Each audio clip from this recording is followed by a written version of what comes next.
Are we doing another cold air open? Or, I or I've been doing them for a few weeks, okay, but I don't feel cool. like you can force it.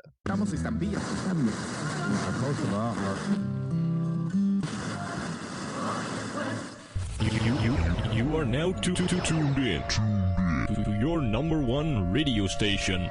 Violent people! Radio.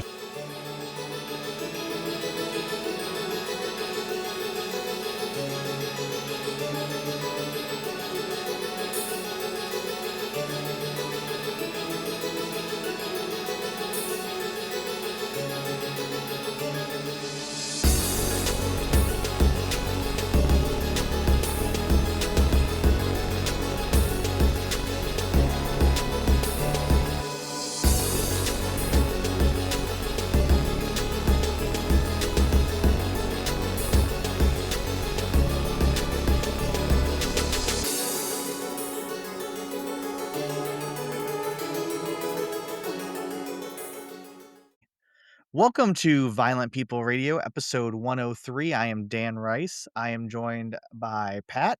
Pat, how you doing? Hey, I'm good. I am joined by Orchid. What's up, Orchid?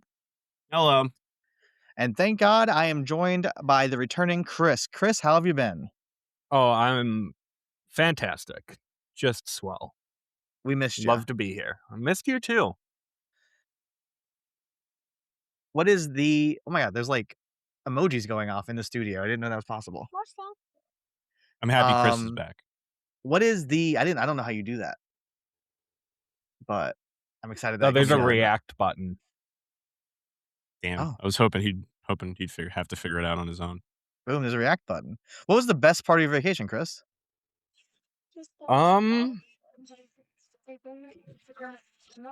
I mean, literally the best part was just not thinking about work for 10 days straight. I mean, there's a lot of good shit. I started as a meetup with some online friends in Chicago.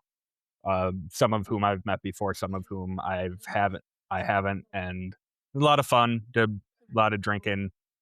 I stayed in Chinatown, so I ate a lot of good food. Went to the Art Institute in Chicago, which, I mean, the Milwaukee Art Museum is very nice, but like going to like the Art Institute of Chicago and like seeing like very, very, very famous paintings is extremely cool. It's like, oh, yeah, that's Nighthawks right there. That's here's an entire wall of Van Gogh. Like that's Now, had they reopened the Kanye West wing yet? I don't believe so. Okay. I did not see all of the museum because I got overstimulated. Looked at a lot of art.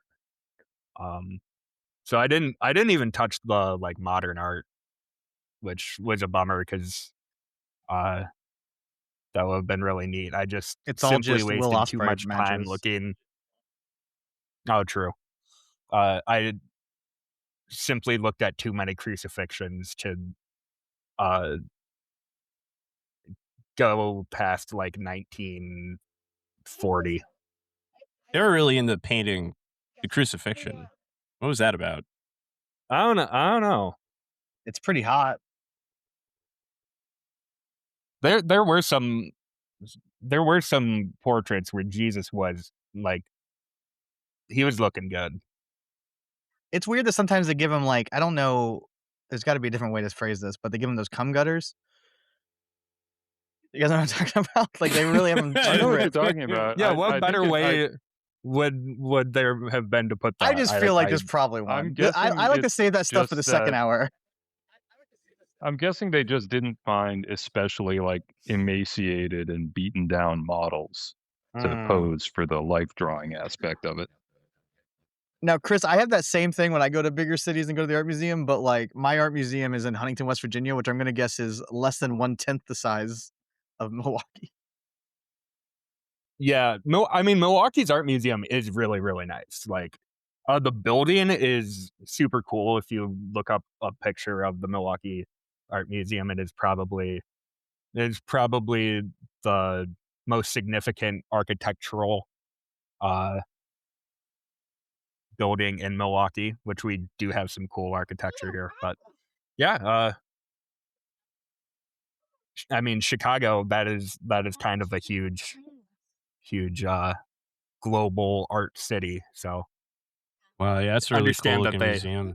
that they mog us. No, this museum mogs. This is Oh yeah, something. architecturally, like the Milwaukee Art Museum is cool. They do cool events there all the time. Really neat place. But we don't have Matisse's Jazz there right now, so damn it.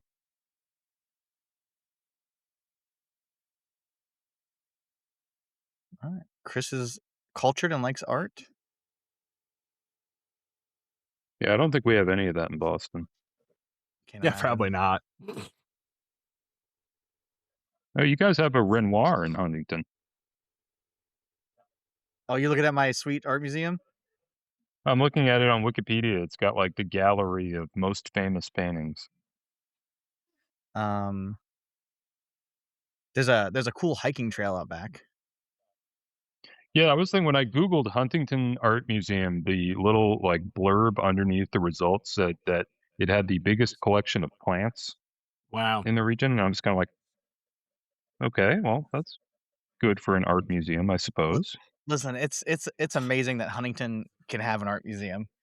If they just want to fill it full of plants, let them do it. It is the only tropical and subtropical plant conservatory in West Virginia. Boom. They got poison dart frogs in there. I don't think this is up to date. I don't think those frogs are there anymore. To be fair, Well, I haven't been there I in mean, 20 it's I Wikipedia. haven't You can go and edit it yourself. I haven't been in 2026. They were not there last year. I'm gonna go to the MoMA in 2 weeks, I think. That's a Yeah, fun Which one? one. What did you guys both say? You both talked at the same time. I didn't hear you. Is that the New York one? Yeah. Is there a couple gonna- MoMA places? I'm Okay, cool. in New York. I'm going to be in New York for a day. And I'm not there when they're doing produce Oh, for some. I know. Do you think it's the ultimate dream of Orange Crush to get just a produce show not streaming, but like looping on video as a permanent exhibition at MoMA? That probably is the end goal. I mean, he's I- definitely trying to like scam the fine art world, or not the fine art world, the modern art world, which is even more of a scam. I would I love just to see Matt need- Tremont do a like Marina Abramovich style, kind of like performance piece. Although, is she problematic? She might be problematic. I think maybe Matt Tremont's problematic now.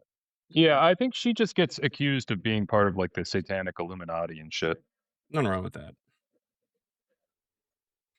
Whereas Tremont is provably part of Yeah, I don't think we're really seeing Tremont much anymore. the mark of the beast. Until we do. That's that fucking thing on his head. I mean, he'll be back in Worcester in a few weeks.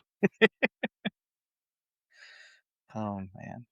Did anyone? Oh, yeah, I think it's very funny that people think Tremont is going to stop getting booked. It's like, no, he's just going to be working the TWE arena next week.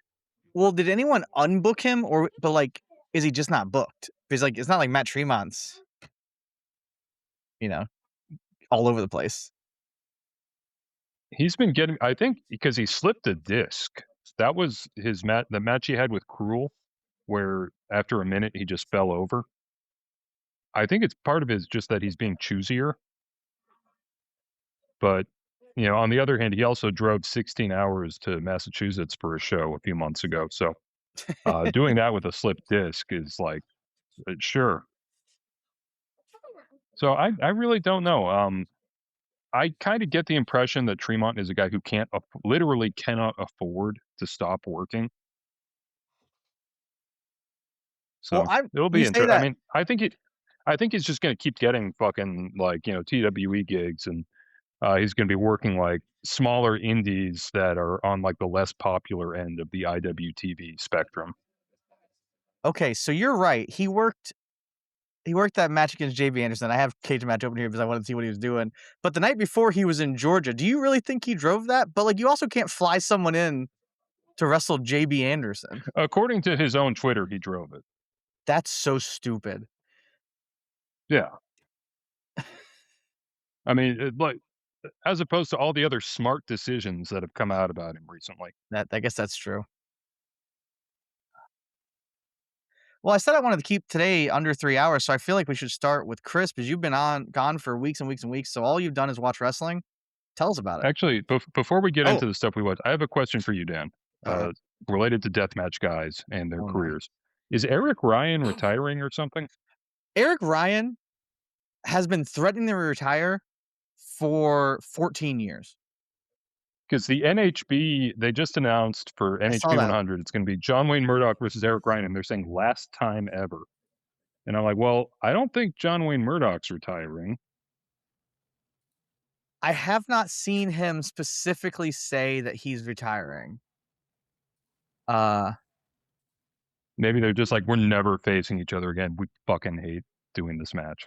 Did they maybe wrestle at the first No Holds Barred? I think so. Okay, but it says NH1B will always hold a special place in my heart. John Wayne Murdoch and I will fight forever because of this, and I welcome the fight each time. That's something he posted days ago. So he's been posting about this match for a while, but I don't. Oh shit, we're getting Nino versus Eric Ryan in July. Is that at one of the TWE arena shows they're doing? No, it's at Loco. Oh, okay. Um, Yeah, Eric Ryan defeats John Wayne Murdoch by referee's decision at NHB 1. I mean, Eric was posting about he's gonna go to England supposedly when NHB goes there, and yeah, I don't know. I thought that was weird too when I saw them post that, but if he does retire, he'll be back very soon. That's good. Anyway, I'm sorry. I didn't mean to totally override the what did we watch. I just knew I would forget to ask if I didn't ask It's early. fine. I mean, we don't have to talk about what we watch. We can get into like CM Punk scoops. Mm. I'm sure there's some AEW discourse going on.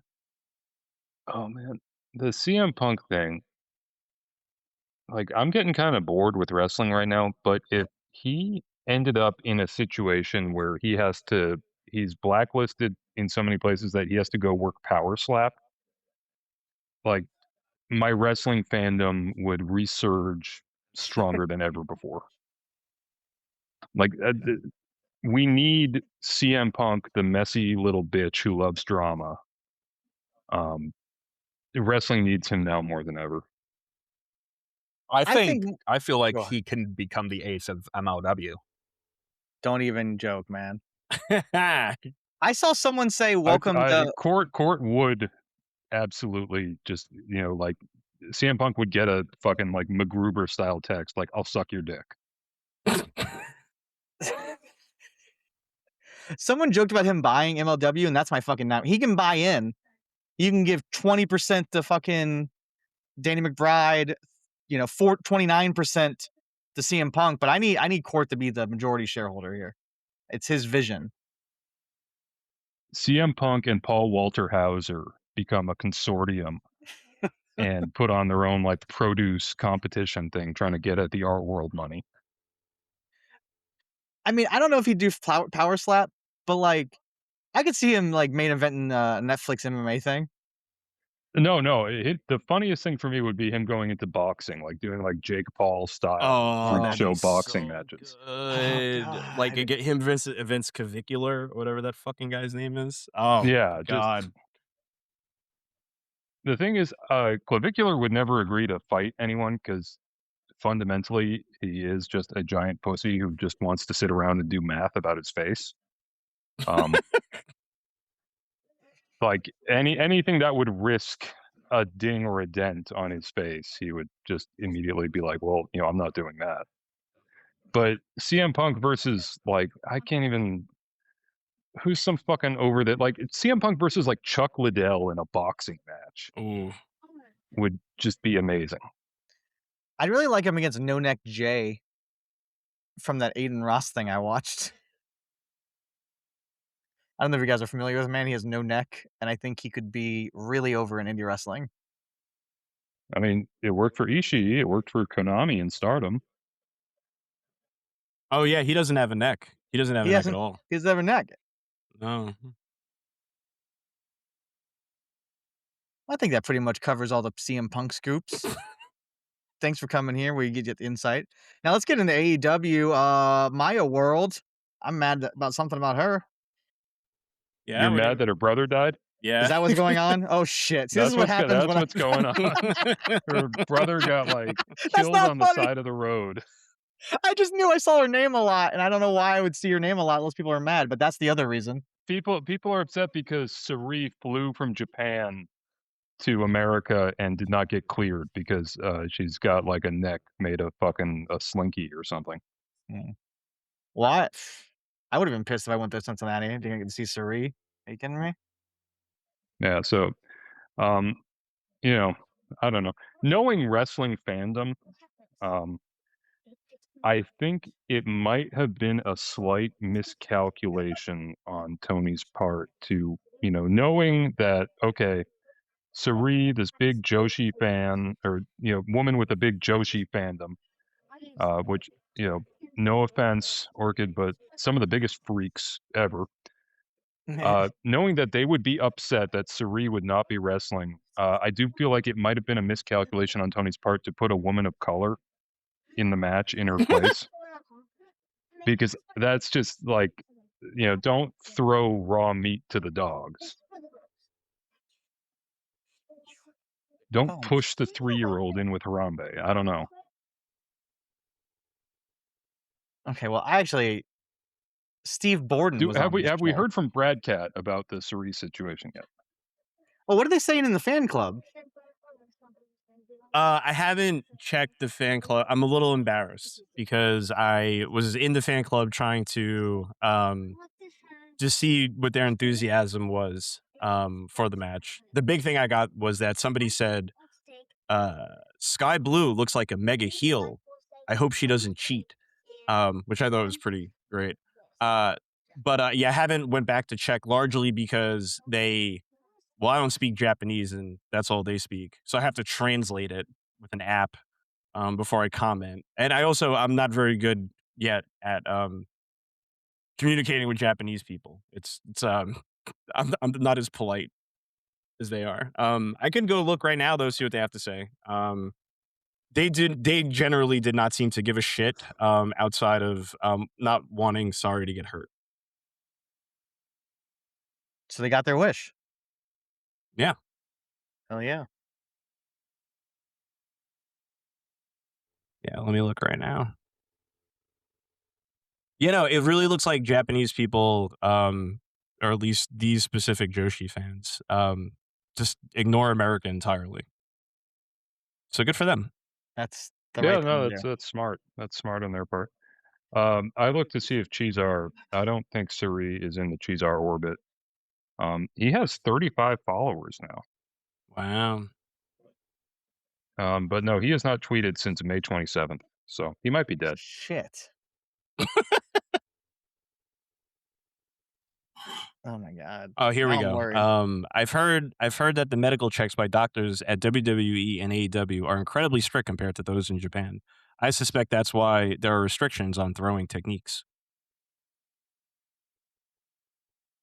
So I'm I always think saying that. these fans, yeah, they seem a little disappointed that our healthcare system is as good as it is. All right, we've covered all the hot topics. Left no stone unturned. Chris, you're not getting away from it. List all the wrestling you've been watching. Round up some lucha for me. I mean, I was really busy. I was at the funeral of my friend Andrew. The past couple weeks, it was very, very sad.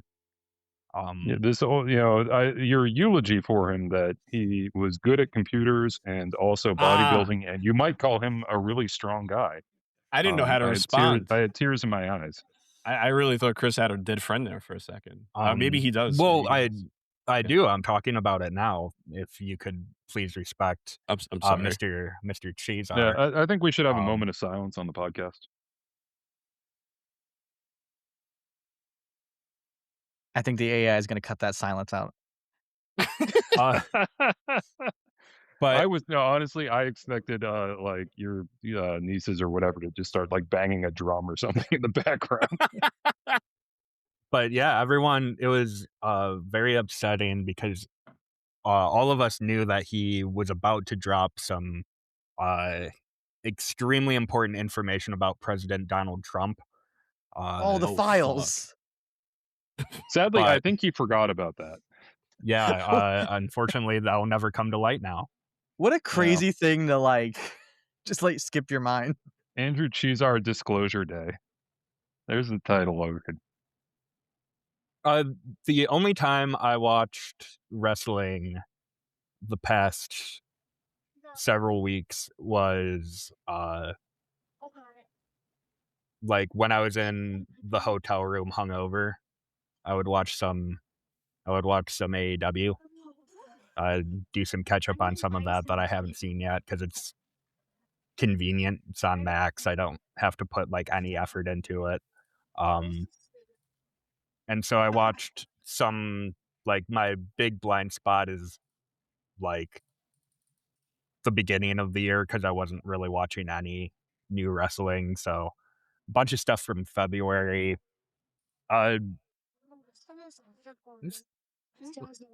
Like the match that stands out is the Statlander versus Tekla strap match, which is phenomenal. Really stands out with the rest of the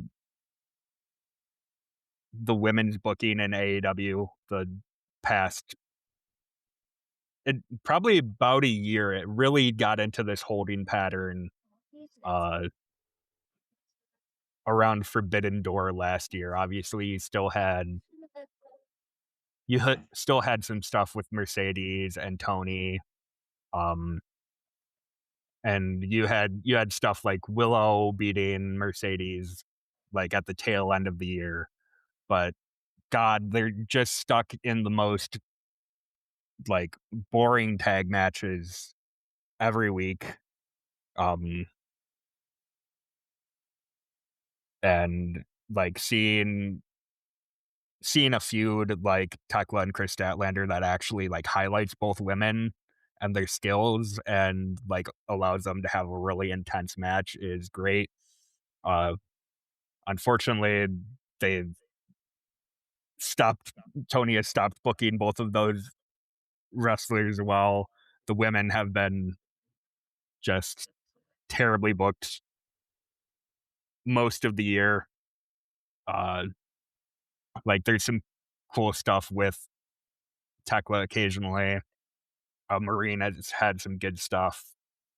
Tony, like it's a boon that Mercedes is around, and hopefully like going out of like the Owen and stuff, we get some like actual feuds instead of the female equivalent of Don Callis family versus Death Riders every week for 15 minutes on Dynamite. But yeah, I do like the idea of the Don Callis females.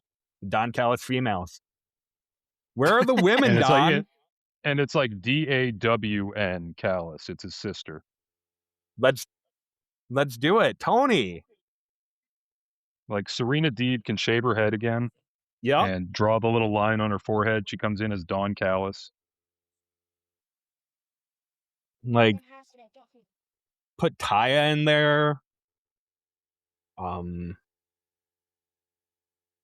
mean, eventually Tony has to remember that he did hire Deonna Purrazzo. He's gonna like wake up in the middle of the night and be like, "Oh shit, I still gotta do something with her." I think she's the women's pure champion. Okay, so my point still stands about ever doing anything with her. But it's impossible to find out for sure if she is a champion in Ring of Honor. There's no way to find out. I think I was there when she won that title. I don't know if she still has it. Well, Ring of Honor just had a women's wrestling revolution in the form of a single Twitter clip. Am I the only one who saw Mina Shirakawa and what's her name against the Inspiration? Oh, the booby thing. The booby thing. I was just like, God damn, Tony's still got his fastball. I didn't watch the whole clip because I respect women. I saw posts about the clip, but I didn't see the clip. I watched the whole clip because I respect women. Hell yeah. Well, so the thing with it is it starts off fun. It starts, they're shaking their boobs, and then the Inspiration says, "Okay, well, we can shake our boobs better than you." And it's like how in Mexico they'll do the competing hip swivels and stuff. But then it takes a dark turn when Mina and Harley, who are the baby faces, take the heads of the Inspiration and push them down into their own cleavage, which is assault. Like, there's no place for that kind of violence in a wrestling ring. I'm sorry. That's beautiful. I really hope Tony brings in Steve Macklin. Oh yeah, fucking hire more guys. You gotta bring him in, man. You gotta. Ring of Honor. They're so starved for people. I mean, how do you think that fan base would respond to admitted fascist Alex Hammerstone against Shane Taylor? They chant meat or beef or something at him. Meats or beef. Meats or beef. Meats or beef. It would just be people being like, I cannot wait to see this guy collide with Brian Cage. I don't think there is a more Don Callis family wrestler than Steve Macklin, though. Like, if he got signed, where he's getting booked. Finally, we have someone worse in the stable than Josh Alexander. You could convince me. You could be like, oh man, Josh Alexander, Steve Macklin team. I mean, I don't think we've ever seen that before.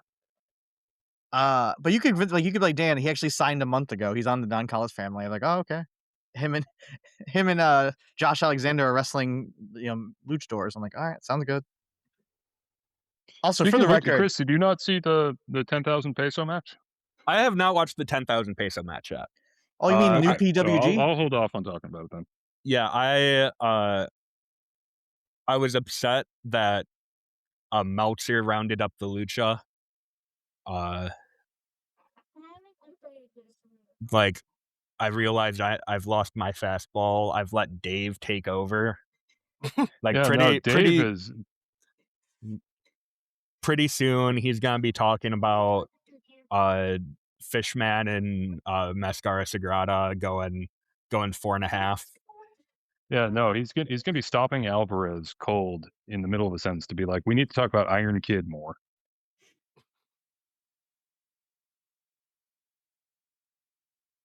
It's pretty cool that the Mexa Boys have a 5-star match though. That's so stupid.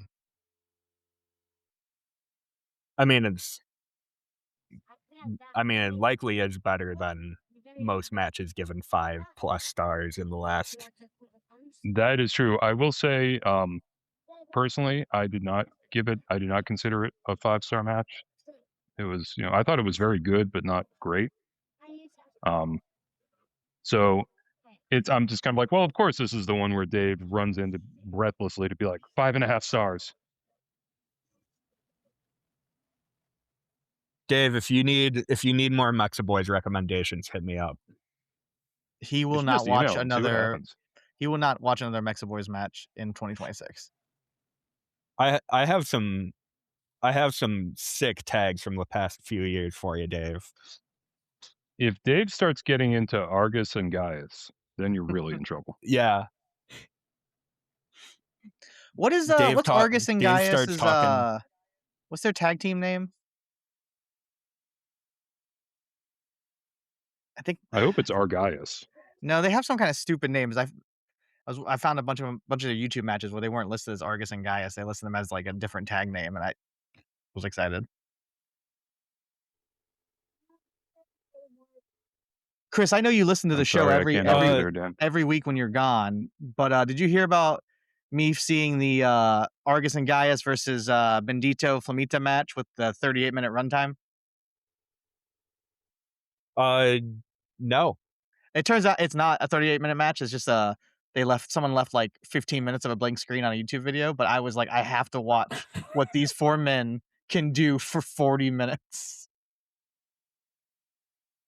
Yeah, I mean, if I see a lucha upload that's like longer than 25 minutes, I assume the last 15 minutes are just promos. Well, that's better than when they just leave the camera shooting the ring, the empty ring. Yeah, that is a little better. But no, I have not listened to last week's episode yet. So I do not know the answer to why Tim is ducking me. Well, you may never know. Tim was on last week. I'm sitting here thinking, like, what did we do last week? I can't remember a single thing that happened on last week's podcast. Besides, Tim, now that I remember, Tim called the British Isles the pedophile islands. That did happen. Beyond that, it's just kind of a mystery. A lot of jokes about bisexual women and Pride. Yeah, which is funny because Pride FC didn't have a women's division, so I don't know what he was talking about.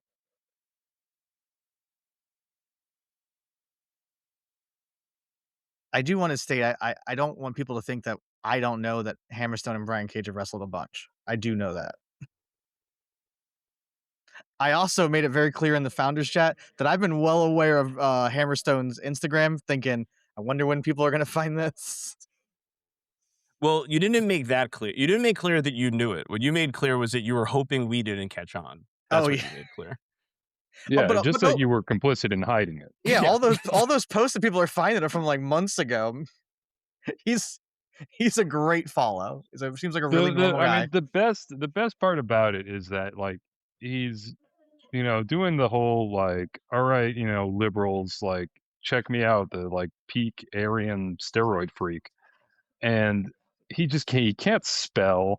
Yeah. He films it in such a way that you just see his phone on a tripod next to him. So he clearly doesn't have any friends who can film him. Like the whole thing, it just makes me be like, oh, this is like a really like Tim and Eric getting really edgy, like making fun of Sam Hyde or something. Actually, Hammerstone is kind of what Sam Hyde wishes he looked like when you think about it.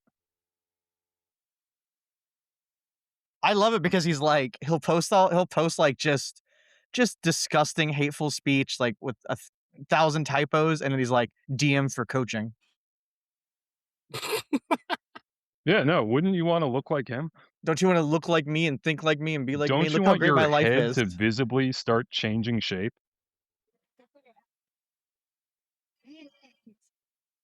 I gotta say, not to jump too far ahead into the MLW Fusion talk, because I know we got to do like 2 hours on that. But they gave him like a 5-minute backstage promo, and I just came away from it thinking like, oh, like this guy doesn't know how to have a conversation, and I think he was out of breath from sipping a Monster. Okay, like it was just. We do have to get into it though. I think only me and you watched it, and it was so much better than the last week, right? Can we admit that? Okay, but it's like how losing a finger is so much better than losing a foot. No, but this one actually this one was an actual pro wrestling television show. Right. Yeah. This was like a 2-star special across the board. I think as like, opposed to a 0-star special. They should have scrapped the first 2 episodes and started this one. This was fine. You strapped up Shotzi, what you needed to do. She's the rising star. Diego Hill dragged Mystico to a pretty boring bad match. And then hot take maybe, but it's only 3 matches, so maybe not that hot. The Skyscrapers, Bishop Dyer and Donovan Dijak versus the Good Brothers, the best match on the show. Agreed. It was so kind of weird that they just brawled around until they were like, okay, time to take it home. Let's get in the ring, break some tables. The end. And then the announcers didn't seem to understand the rules, which is like, it's a tables match. It's not that complicated. Yeah. Because they're like, I don't know if he's technically eliminated. Gallows really stuck himself on that one. I didn't He was bleeding pretty understand. good. Oh, he looked awesome. It was a great blade job. What was supposed to have caused it? That I was gonna ask if you knew, I watched it 4 because times. he just popped up at one point and he's got the crimson mask on, and I'm like, "Oh, cool. Wonder if he just like hit his head on something while they He's were brawling at ringside." he's out of the match for a very We long call time. that Like the Moxley. there's like 3 minutes where he apparently is just trying to cut himself open because he's gone for forever. Then he pops up and looks like he's from a horror movie.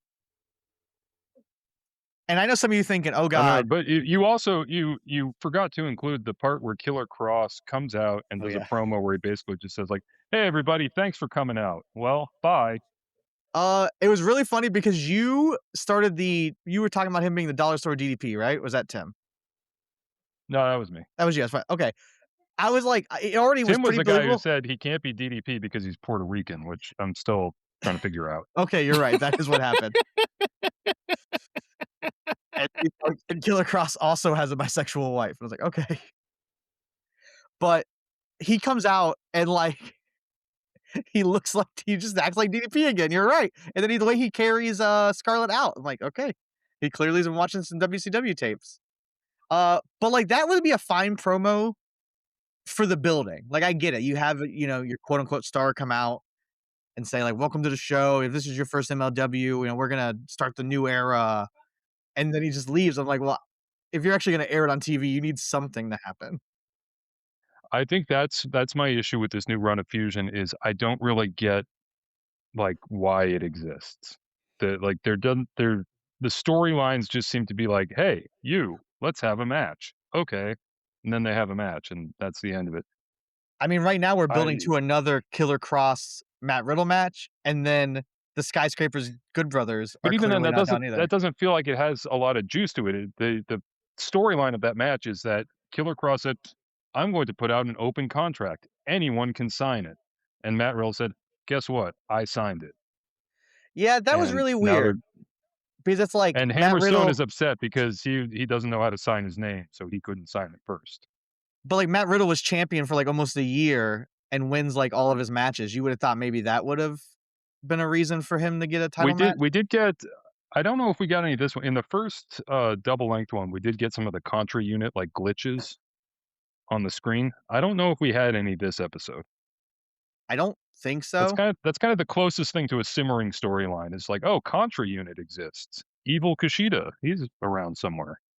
Oh, but I wasn't arguing that Riddle, Cross, and Skyscrapers Good Brothers were like good stuff. I just meant I was like I think you were. proving your point that like yeah, they're just keeping like a hamster on a wheel. They just keep moving. They're like, all right, there's these matches Yeah. again. Here we go. Having said that, Like I will watch every week. Místico came out and said, like, Diego Hill, you're the future. I respect you a lot. I totally mean what I say. I don't know. Like, we know Court can do insane, stupid stuff, and I'm just kind of like, this feels so safe. It feels like the antithesis of like JCW being like, we're getting a little boring. Let's bring in Vince Russo and Big Vito and Vampiro and just fuck around. Court needs a Vampiro in his life. Well, like part of this, first off, I've really been blessed because when I joined and decided to sign on to do this podcast full time, these episodes were not being released. This is like I'm getting regret like 4 months after the fact, realizing I'm gonna have to keep up this promotion now. But correct me if I'm wrong. It does really seem like they were trying to get some TV deal in 2026, right? So like there's a chance that like it doesn't turn into NXT Light now, and we'll see those episodes in 2028. It's possible. This is great. Thanks, Dan. I'm really happy this is your favorite promotion. And it's so funny too, because it's like we desperately need to promote a new TV deal. Let's get a TV deal, and then this will be the shit we put on TV. Right.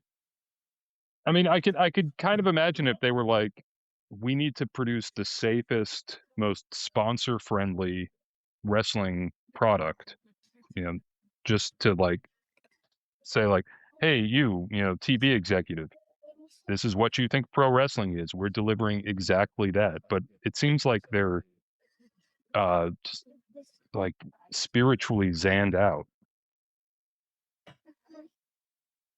Having said that, promotion of the year. All right, Pat, did you watch anything I mean, else? probably, yeah. Well, no, because there's still a little promotion called Game Changer Wrestling. Yeah, Brett is Let's go. back. I gotta be honest. I We assume we saw the full like Schrodinger's Brett this weekend. Of Brett being both completely and officially back and never returning again. GCW was the big top. Oh, okay, well, yeah, we can save it for that. Yeah. Yeah, I figured that too, and then I still forgot to watch that today. Hell yeah. I love him. He's the best. Well, if we're talking about stuff I watched a promotion called XCF, which I don't think Nick Maniwa runs it, but I think he's involved because he mentions it a lot whenever he's on Jim Fannon's podcast. He says, "Okay, everyone, be sure to come down to this XCF show."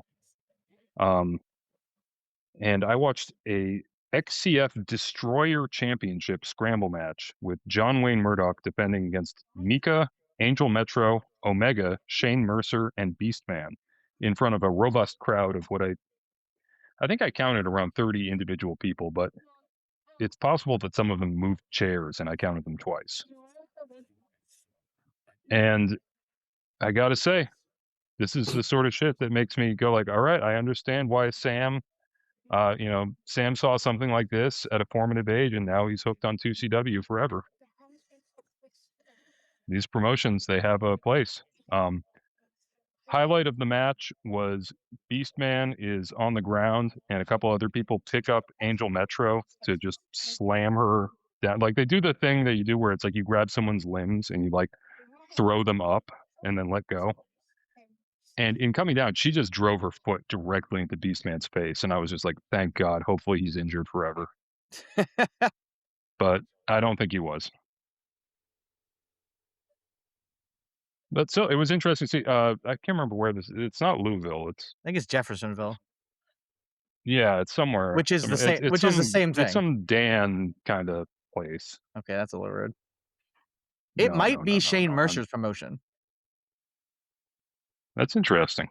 It's interesting that Shane Mercer he won't buy a house from you, but he will run a wrestling promotion. It's a little shitty. It is Shane Mercer's promotion. There you go. I feel like we could have used Shane Mercer in the Cage of Survival this year. I'm just gonna say that. We'll get into why. Yeah. Anyway, so I watched the match. It's on YouTube. It was for what it was, like a 10-minute scramble match on an indie show. It was pretty fun. Beastman still fucking sucks ass. He is terrible. I wish he was like even like a fun kind of bad. It is like a triumph to like the ability of like everyone else in those matches that the stuff with like Mad Dog and Tremont and stuff was good last year because he's in all of those matches and he stinks. When you see Rob Viper complaining about the pigs, like that's Beastman is like what he's describing.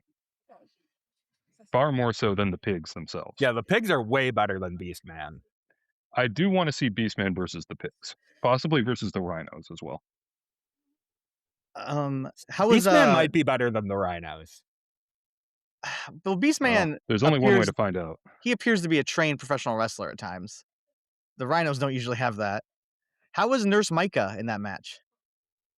She was there. Okay. She's from. She didn't do anything that stood out for me as like, oh, what is she like? Beastman had me going like, come on, get the fuck out of there, Beastman. Go home. She was just like, all right, she's a indie women's wrestler who probably has however many years experience. She didn't cripple anyone. She didn't cripple herself. She's from West Virginia near me. She's trained by Jason Kincaid. The way you described her is how I would describe most of her matches. Is Jason Kincaid still wrestling? He is retiring this year. Oh wow.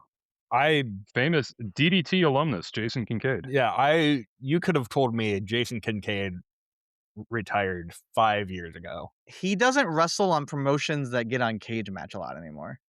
He wrestles in a lot of like West Virginia church gyms and stuff.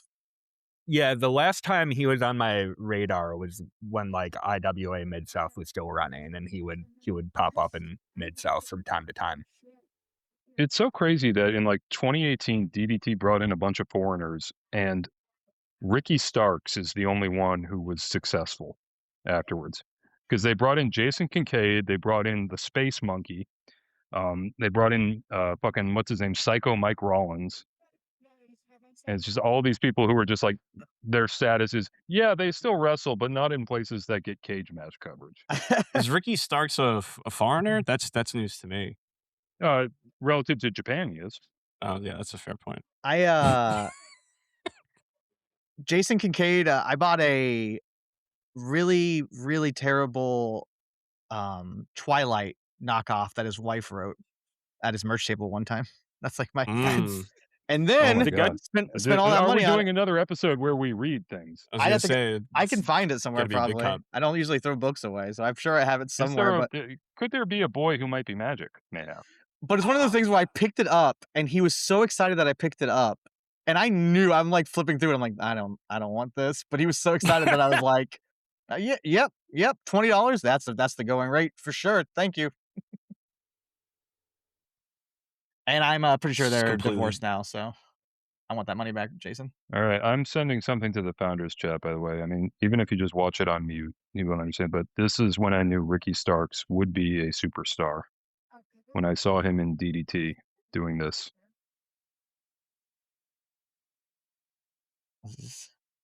I'm gonna splice this clip into the episode.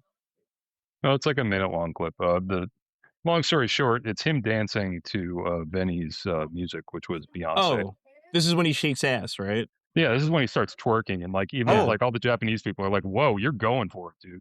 Yeah, he really. I'm just like, that was one when I figured out Ricky Starks is like, regardless of his orientation in his private life, he is still the gay superstar wrestling needs.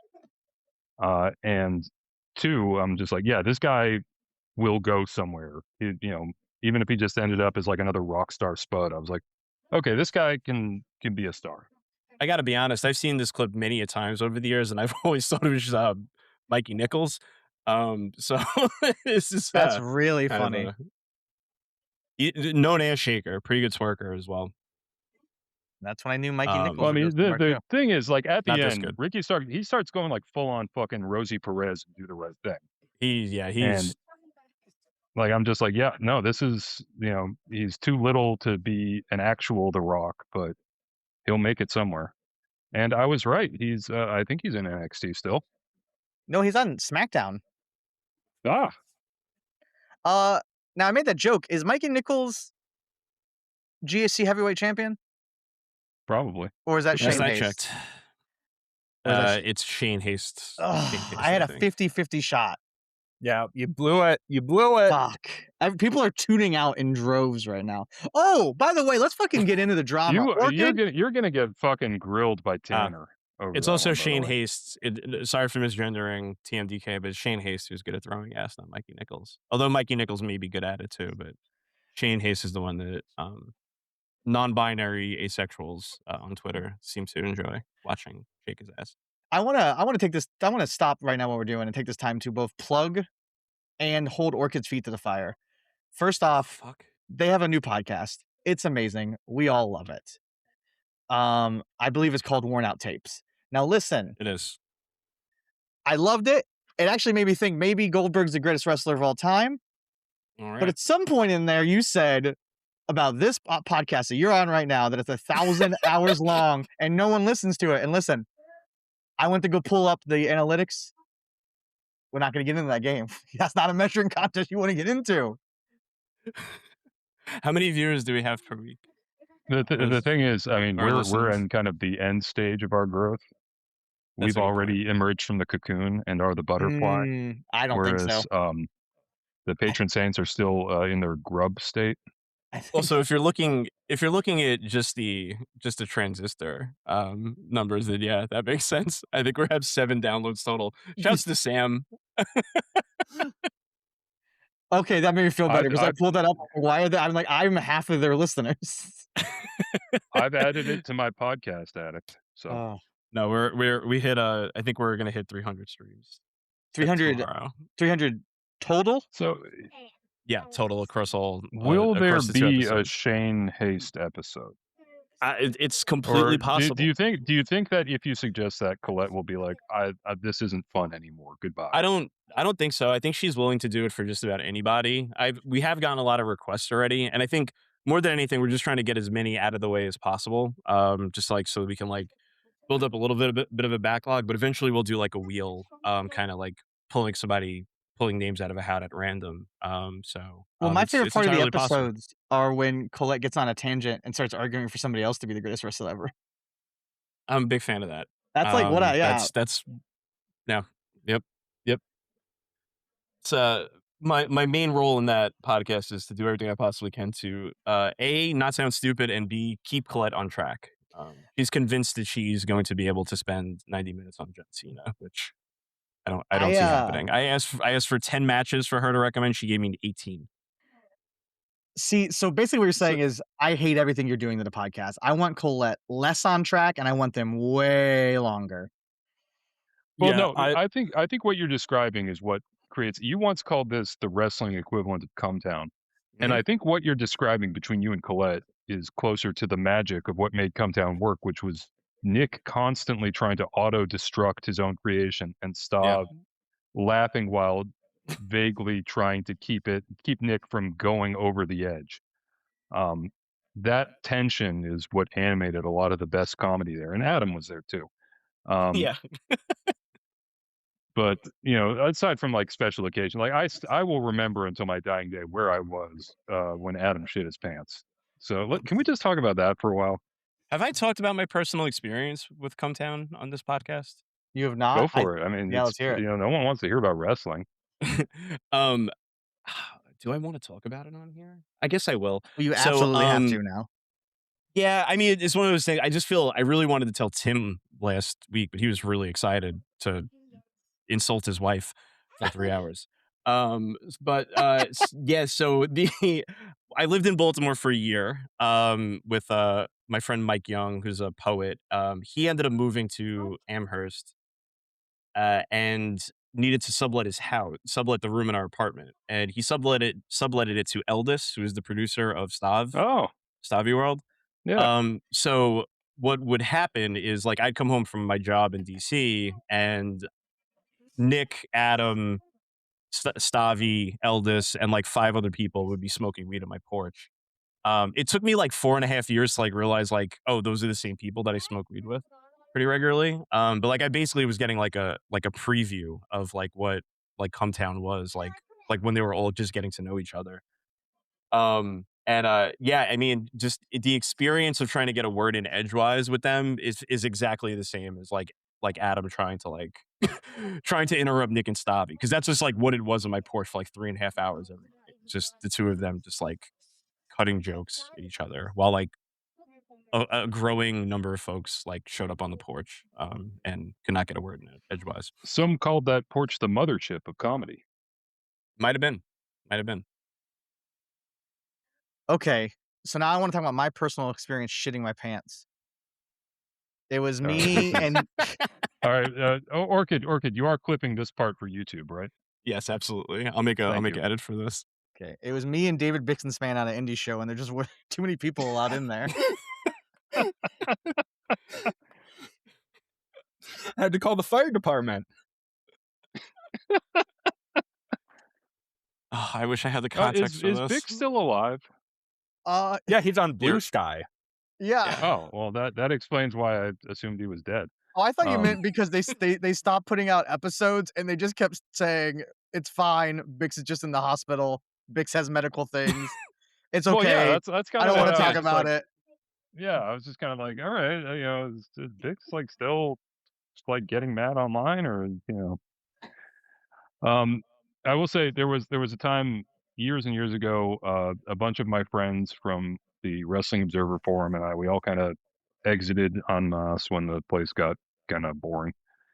And we moved to a Twitter group chat and we would just add people. And Bix was the only person who we added who actually stayed in the chat and just kind of seemed confused why he was in there. But stayed in the chat for like 3 weeks as it was just us making like poop jokes about WWE. This reminds me, I have been meaning for forever to invite Rovert to Violent People, and I just did. Okay, great. No comment. Like without like I just invited him I to. feel like that might be some kind of mistake. Yep. Well, I'm here to anger Sam. Rovert had a tweet today that I fucking loved. Where? Let me see if I can find it. Oh my god, he tweets so much. I'm Yeah. only Yeah, I'm yeah. scrolling. Okay, so I'm when Dan scrolling. I'm finds only that an tweet hour in an back. hour, I'm only an hour back in real time when I'm scrolling. yeah. I don't even remember what it was, but I remember thinking, I'm so glad we're potting tonight. I'm going to mention this, but it's gone now. Sorry, guys. I liked the Rovert tweet today. I found the one I liked. It's a quote tweet. The tweet is, right, that's it. Crack open the old El Paso extra mild fajita kit. And it's quote Oh, tweeted yeah. with a picture of Brian Alvarez wearing the Hawaiian shirt. Okay, I found mine too. I love when he gets fucking so angry sometimes. It's a quote tweet of Rey Mysterio and Undertaker joking about CMLL, and he goes, I knew that little shit was a spineless bootlicker when he stepped over his dead best friend for a world title reign. Yeah, brother. Fuck Fucking yeah. yeah. Fucking Ray having fun on a podcast, that dumb fucking piece of shit. Oh my gosh. Well, Pat, did you watch anything else? No, I watched that XCF thing. Let me look at my thing. Did I have to turn a whole page back? No. Okay, before I let Orchid go, I want to talk about what I watched because I've watched 3 things. I watched MLW, which we covered. I watched the Big Top, and then I mean, you've all been thinking about how Gangrel wrestled Fulton for the CCW World Title back at CCW Bash at the Brew 63, and I talked about the Mhm. finish getting cut Yep. off. Yep. And the live show, they didn't show the finish. Finally, they upload the match with no fucking fanfare, no hubbubaloo, no like, hey, they didn't ever answer my comment. It turns out what I missed was he hit the DDT in the 1, 2, 3, 1. It cut out like 7 seconds. I was so excited when this match went up. I was like, let's see the finish. I was like, oh, that was the finish. Cool. But yeah, that's all the wrestling I watch. You can go ahead, Orchid. All right. So what did I watch? I was on vacation this week as well. Shouts to Trax the Monkey. He rocked. Cool little guy I met at the Austin Zoo who would not stop looking at me and repeatedly threw berries in my direction, even though I insisted to him I was okay and had a soylent. So I watched 2 things. Last night I did watch Sky Blue versus Maya World. I'll admit that I'm very grumpy about the sorry thing, which is why I was completely quiet about it when Pat was talking about it earlier. Just what a fucking dumb promotion. How do you just making a decision to announce someone in a tournament ahead of a pay-per-view that's a month away when Without 2 checking days. to see if she has a working neck first. Right, like 2 days prior, it being all over the news that she was gonna be out for exactly a month. Like, it's like, what a fucking moron that guy is. Just really, like, one of the most billionaire behaviors I've seen in wrestling, which is probably not accurate, but it definitely felt like Tony Khan sort of saying, "How much could one neck cost? $10?" Um, yeah, so but anyway, the match itself, that was fine. People seem to really be into Bioworld, which is disconcerting, but uh, you know, story about her brother passing away. Glad she gets the shot to kind of wrestle. Obviously, the real story here is Sky Blue, who is getting better and better on a biannual basis at this point. The areas which she's improved the most, in my opinion, would probably be her crowd work, hair extensions, and her application of self tanner. Incredible, one of the best applications of self tanner I've seen in American pro wrestling in my entire life. She was glowing last night. Oh, Just she was incredible work. walking runways like within the last week or 2. Was she Hi. really? Hi. Hi. I think it might have been for Miami Swim Daddy Week. left the room. Did he? What Oh. wrestling did you watch this week, sweetheart? Oh, she's gone. She's gone. Hi. Hi. So we need you to really screw up Dan's computer while Yeah, he's away. hit the alt button, control button, delete. Yeah, just hit every button. It'll be really funny. Girls, talk to him about MLW. Okay. his name was John Cena. Dun dun dun dun. Rhea Ripley.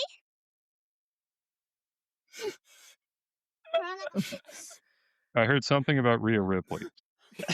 I think I now have control again. I stepped away briefly, if you couldn't tell. Oh yeah, no, we were encouraging them to break your computer. That's fair.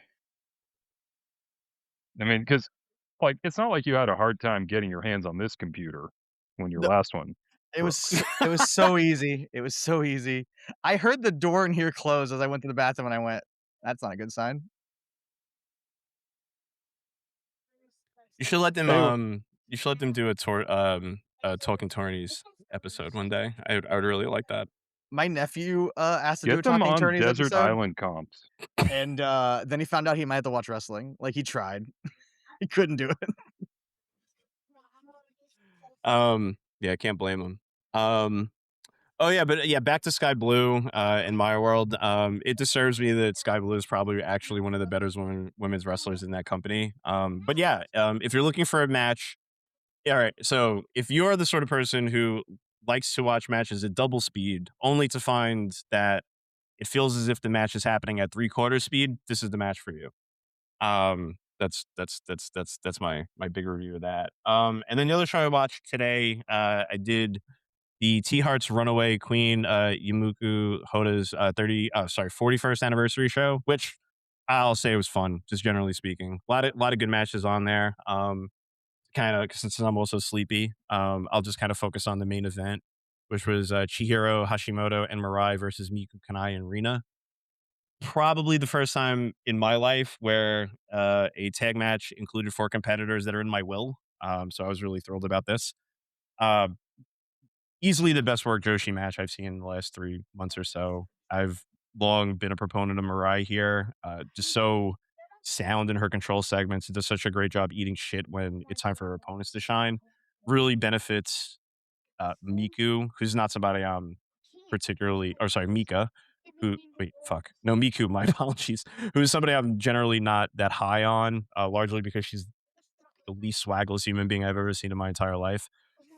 But I just really just enjoy Mirai across the board. Somebody who just when I'm starting to get bored with wrestling, this is the person who makes me like kind of realize what I love about it. But generally, just a good performance from everybody. Even Miku, somebody who again I'm not very big on, just really operates well in an underdog position against Chihiro, who's just doing everything Chihiro typically does in a match to make her interesting. Great opponent for Miku. Like makes her look really tiny, lets her look really fiery. I think the person I was most impressed in this match in though was Rina, who just incredibly talented for somebody who's only wrestled 80 matches in the last 9 years. You just wouldn't guess that. She took like a 6-year break, 5-year break, if I'm not mistaken. But yeah, just the work I've seen from her this year has just been just very solid. Definitely somebody who I think would be better served in a promotion that makes tape pretty regularly. Um, One bit that I really enjoyed from it was just I put a clip of it on Twitter. It's just like a 60 minute that's fucking crazy. A 60-second extended side headlock segment that sort of culminates with Rena doing a drop down, Mirai rolling through and just putting in a cravat. Just really just like solid fucking foundational stuff. Yeah, so I think that's largely what I watch. There's some other good matches on there too. I'm not gonna spend any time talking about them right now. Yeah, I think the biggest thing that I'm most excited about talking about is like our big top. So anything I could do to get us there quicker, I'm in favor of.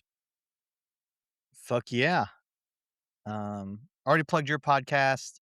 Uh, Pork, I believe, finished reviewing the King of DDT 2026. That's up on the site. We have some more 2CW coming. We have a post from Koro. So, got some good shit coming Also, up. I've got a collection of old skateboarding VHS tapes currently on eBay. If anyone wants to buy them, if you're listening to this when it drops, I think there would be 4 days left on the auction. Yeah, link me. It's- You know me. I love buying shit. Yeah, no, I mean it's currently at $115. Oh yeah, I don't know about None of that. our Because listeners can apparently these afford are that. Yeah. The other thing is, so you guys are you familiar with the cartoon show Mask from the 80s? Yes. Yeah. So Mask just got a new comic book, and their gimmick was the comic book comes in blind bags, and you can get one of like 30 covers inside the blind bag. And I love scratchers, so I said, okay, I'll buy three, and maybe I'll get three different. I got three of the exact same cover. Oof. And so I'm just kind of like, well, if anyone wants two of these, just write into the show and, cover the postage. I'll send them to you. I don't give a shit. I'm not going to do anything with three copies of the exact same cover. Right into the show. Right in. Send it into the P.O. box. Yeah. All right. So our big top, and if you're listening to this, you have to know what the big top is. GCW Tournament of Survival 2026. Show of the year. Out of the way.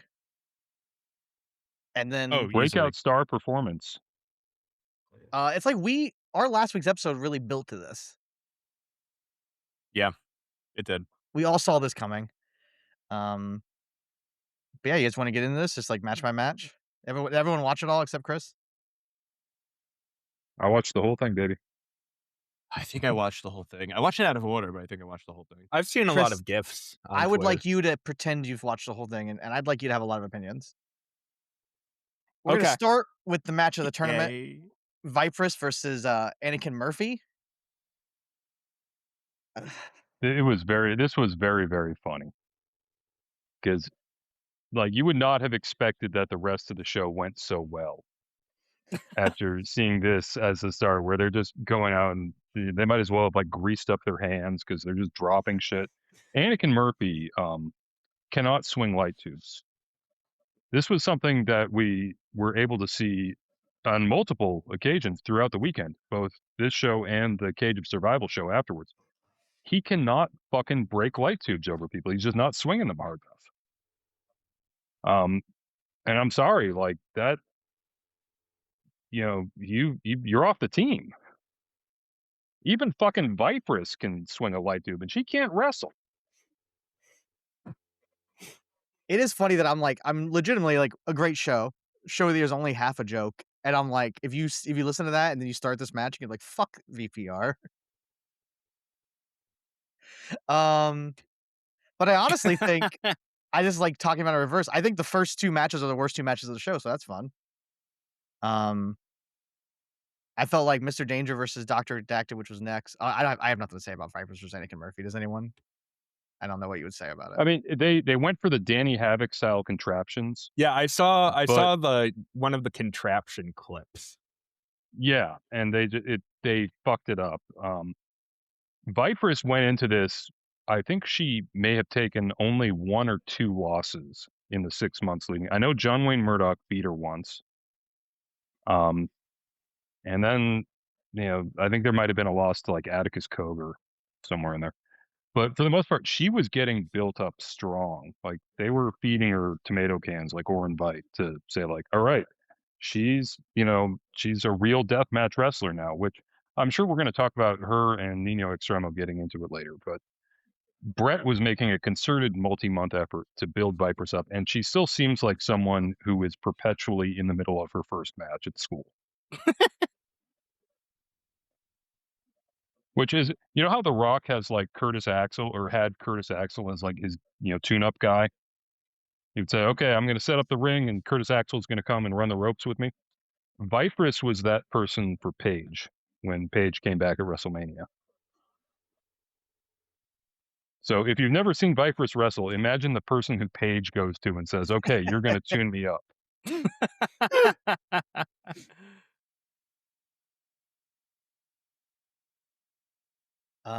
So shout out to Violent People Hall of Famer Paige. I don't believe that's true. There's no way to know quickly. It will be. It will be. Vipress's last singles loss before this was to El Desperado. Hell yeah.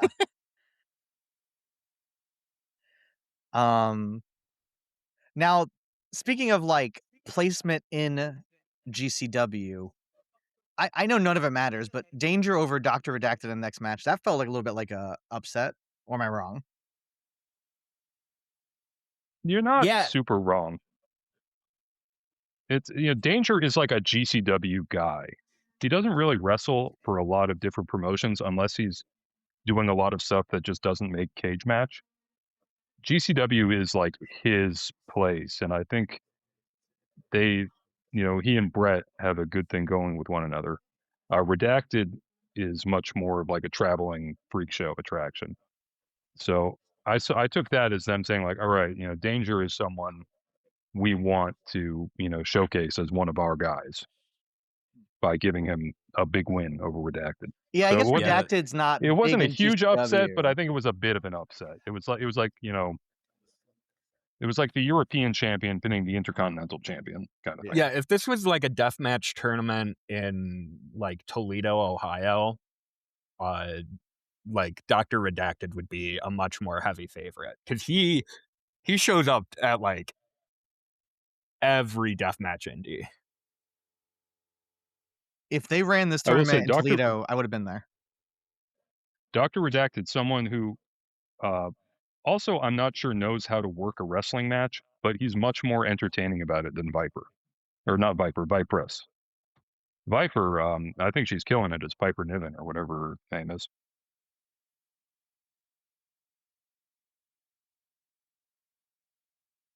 Dude, I like.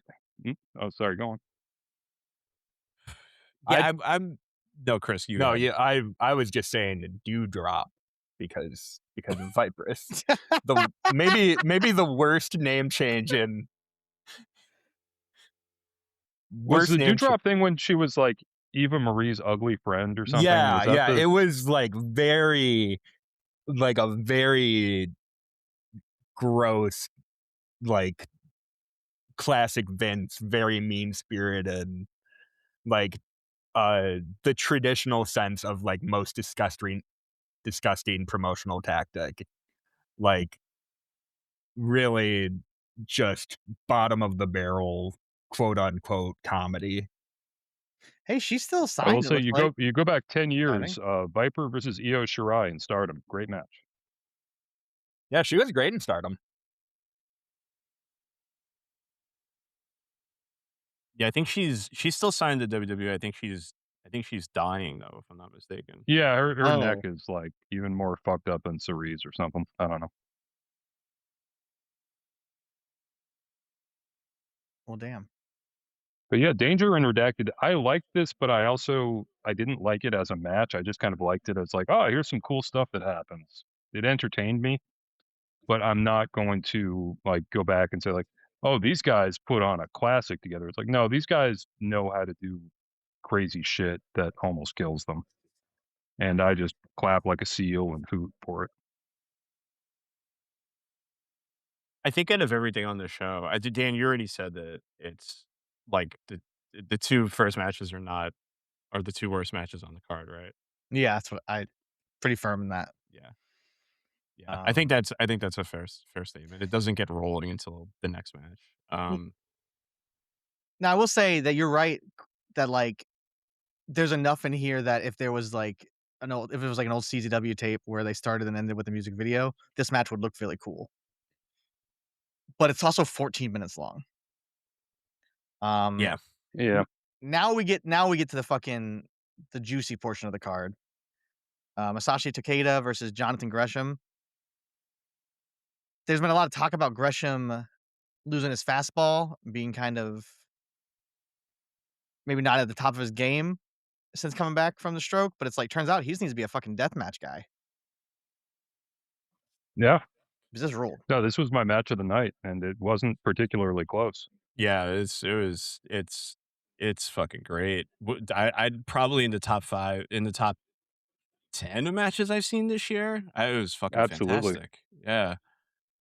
I think what really helps is that, especially coming right after Mr. Danger versus Dr. Redacted, which is two guys who you can tell their thought about how to work a match begins and ends with like, what's some cool shit we can do? And then followed by Sicko versus Nino Extremo, which is what's some even cooler shit we can do? This was two guys who were like, okay, we have to exist within the moment of our match. If we are rolling around in glass, we have to inform the crowd that we are rolling around in glass. We have to make them believe that we are experiencing pain. And part of that is that they really are experiencing pain. They really are rolling around in glass.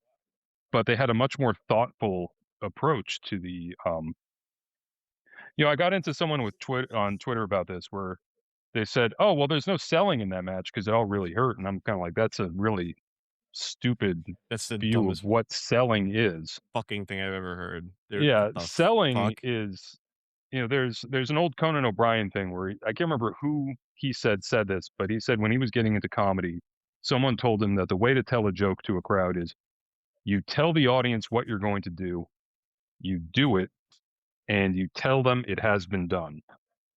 And that is the approach that both Takeda and Gresham brought to this. And I thought it was really a really refreshing thing, especially for someone who watches as much deathmatch crap as me, to see people who really care about involving the crowd in the spectacle as opposed to just blasting it in their faces. I think it's And really still doing cool shit. Like that Shooting Star Press was fucking gorgeous. Yeah, that fucking incredible. I think that's a really astute thing you just said, Pat. So essentially, like, I might be dumbing this down a little bit, but I think what you're essentially saying is that like a large part of like any worker's job is to sort of set expectations, like in the early like portion of the match, and then do your best to kind of like make good on those expectations. Does that sort of feel like a Yeah, and also just to not just make a motion, Mhm. but make sure that the person in the furthest seat back in the nosebleeds Mhm. knows that the motion has been made. Like Hulk Hogan doesn't, just pop up and starts punching people. Yeah. He pops up, wags the finger, stalks around the ring for a bit, gets everyone going, punches them, and then after he punches them, he stops and cups his ear so that everyone has time to like process Mhm.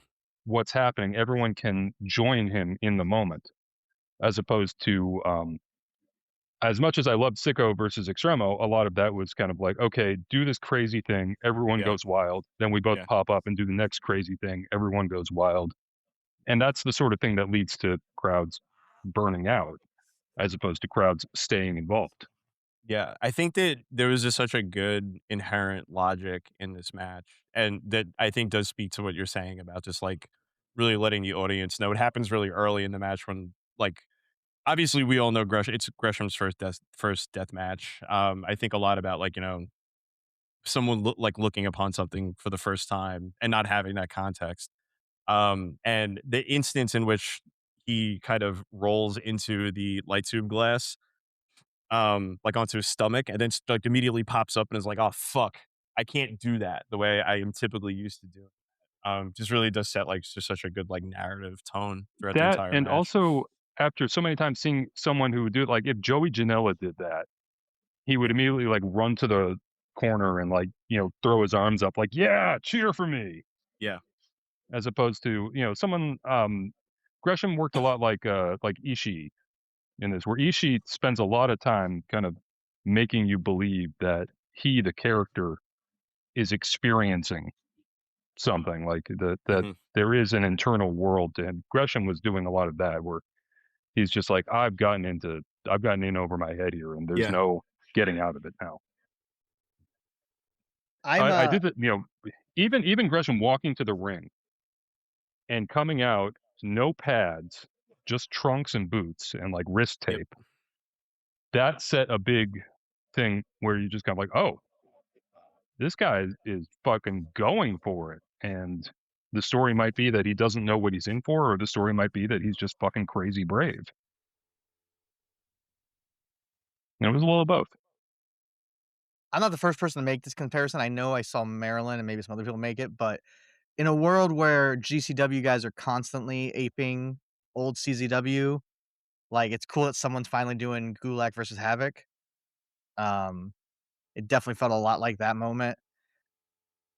And I thought you were going to say it's cool that they brought someone from old CZW 10 years ago. I guess that's true too. But they they made everything count. And part of this, I don't want to talk the match down, but it is a little unfair in the sense that this is Gresham's first death match, and he's been thinking about it for a stupid amount of time. So it's like where Dr. Redacted had 17 death matches in the last 2 weeks or whatever. So there is a little benefit of that where he gets to bring that added thought into it, and there's that added wrinkle into the match. That's true, but it's also like it's not like Dr. Redacted's first death match was very different from his 17th Well, death no, match. that's true. Obviously, I like Gresham a little more than that. I think this is one of those things where if I rewatch these next 2 matches at the end of the year for our 17-hour award show, I will probably like Takeda Gresham more. But on this night when I watched it, I'm just feeling Nino Extremo so fucking much, and I already love Little Sicko that like I think I slightly preferred that match, the next match, but it's it's choosing a favorite kid. It's like they're So both awesome. the fall from grace for Nino is gonna be so brutal because just watching the Discord this weekend of people being like, "We need to put every title on him. He's saving," like not in these exact words, but just saying like he is the savior of wrestling that we've been waiting for. Our new messiah. And I'm just like, he is like a 19-year-old fucking Edgar kid from L.A. Or wherever he's from. I assume he's from Houston. L.A. This He's guy from Houston. Houston. This guy Yeah, says Oh he's from man, even Houston. worse. by way of Miami. But yeah, it's just like you are all setting yourself up to be so let down by building this guy up so much. And it's like, I get it. I Yeah, totally understand the desire to, but you really, if you sit back and look at it, like the power that novelty has over so much of fandom is insane. Yeah. Because he's new. He's new. And it's like, that's enough to make people just like fucking jack their dicks. I have never been so sure in my life that somebody is going to have some sort of allegation against them. Yeah. If this makes you like feel better, quickly. He's going to be in the same category as Necro Butcher, where we have to, every time we talk about, oh, he's so good at wrestling. By the way, it's bad he beats his wife. We know.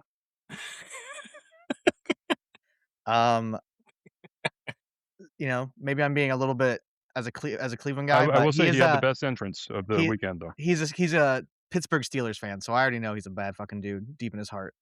But I talked about it because I did the deep dive, listen to all his interviews and shit. Where this match is Nino Extremo, Little Sicko, by the way. But the way he started in fucking August, and the way he got started is, well, he's always liked death matches since he started watching them. But the way he got started was he was at a no ring death match show at some bar, and the main event just didn't happen. It got canceled for some reason. So there's all these light tubes around. So fucking drunk guys start hitting each other with light tubes at a bar, and he takes one, and when he takes one, the crowd like pops, and he's like, and I've been chasing that feeling to the point where his first match was he booked himself in a death match in his backyard for his birthday.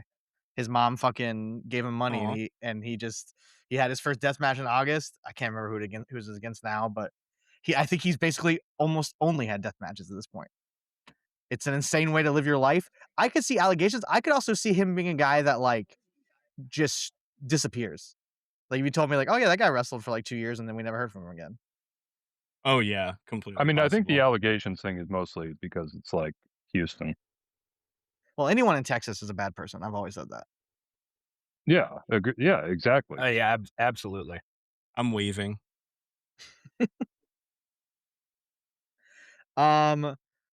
But yeah, no, this was in terms of just like fucking, pain Olympics of a match.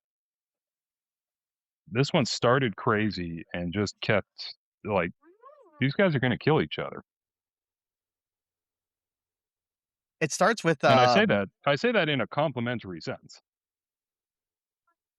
but it starts with Nino jumping off of the fucking I can't remember what it's called immediately. The scaffold. The scaffolding, yeah, that's what I couldn't think of. And with a bundle of tubes. And again, like I said, like it's all about the feeling because I'm feeling Nino Extremo right now because it is sloppy and there are some stupid moments. But I do want to rewind it a second. It doesn't start with Nino jumping off the scaffold with the tube. It starts with Nino coming out weeping. Yeah. And like hugging the crowd. Yeah. And involving them. Like we talked about Takeda and Gresham having like involving the crowd through their performance. Nino involved the crowd through sheer raw emotion, which is in and of itself a form of performance, but his felt so much more unconsidered and just intuitive. Well, we'll talk about it probably with the Viper's stuff, but he was just in the crowd the next day. He was just watching Yeah. the fucking show, living his best life. Well, he had like an angle too, Yeah. But I mean, you get the feeling and that it's gonna like, suck so bad that Joey Janela has like noticed him. ugh. I can't We're gonna wait get to the watch him wrestle 32-minute. 40, yeah. You were talking about the 38-minute Argus and Gaius match. The 38-minute Joey Janela versus Nino Extremo match actually is going to be 38 minutes. Ugh. There's gonna be a really cool spot at the end, though. Well, no, at the end, Joey Janela is going to get on the mic and be like, "This guy, he's the real deal." Oh, but in my deep dive of Nino Extremo, this really supports the allegation thing. He's big on kick. He does a lot of kick streams. Ooh, Oh no. Yeah. Yeah, we're not in great Ooh. territory. Most of them aren't saved, and I'm assuming that's for good reason. Okay. Next match was Mr. Danger versus Vipress. Now this one I knew was a fucking upset. I was so sure Danger was losing. Yeah, I Yeah. thought for sure Vipress was at least making it to the finals. I was kind of guessing a Vipress Takeda finals. Yeah. I was actually assuming Vipress won. Like I was like coming in, I was like, she's gonna win this thing. I gotta try to have a good time, even though it's gonna happen. Well, Win the someone in the tournament. Discord, halfway through the show, someone on the Discord pointed out that Takeda was going in the Deathmatch Hall of Fame that night, and I was just like, oh, duh, of course Takeda wins. Yeah, that makes sense. Especially because when I looked at the banners in the back of the thing, I was like, yep, he doesn't have a banner there. He hasn't won this before. Oh, that's funny. He this match, I mean, it was like 5 minutes. More tube problem. Yeah, this one, this is what I would call the other like worst match. You know, the first two matches, I disagree on that because this one was lower than Danger and Redacted to me. It was just kind of nothing. Oh, okay. He won NGI. I hate having 2 deathmatch tournaments is so fucking stupid. Yeah, I was sitting here thinking like, I really thought he won one of these, but it was an NGI. All right. I had the same thing because I'm like, that can't be right.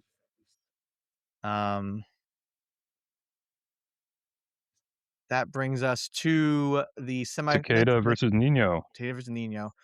This was another one where I knew how it was gonna go, but it was like, this is such a big fucking deal for this crazy little boy, and I was so happy for him.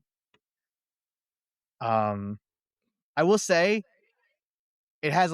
I mean, this is a lot of deathmatch tournaments have this problem where it feels like Takeda was saving himself for the final slightly. But once Takeda started really beating down on Nino, I thought this was a good time. No, I Oh, yeah. had a really good like sprint home too. Yeah. I liked how Nino is kicking out of like a few really fucking just awful looking bumps, like in a way that like it really does look like he's fucking dead. I think the bigger thing that I want to say like about this entire show, it's like obviously this is not like breaking news or anything, but Takeda still a really fucking good goddamn wrestler. Like what a fucking Yeah. guy. Like yeah, I think I've talked about it, but him versus Hakoda was like one of the like first matches that y'all really put me onto. I left that match fascinated with sorry, Hodaka. My apologies. Kodaka. And I left that match like really impressed with Kodaka, but fuck have I like God, Takeda's just so fucking incredible. It's funny you said that. For I a came minute, out of it. I was trying to think about Takeda versus Akira Hokuto, and I'm just like, me too. that That's sounds sick. crazy. That would be How, fucking sick. how have I not seen that?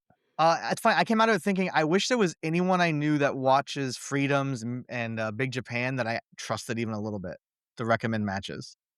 I look at the results every now and then, and it does not look worth keeping up with.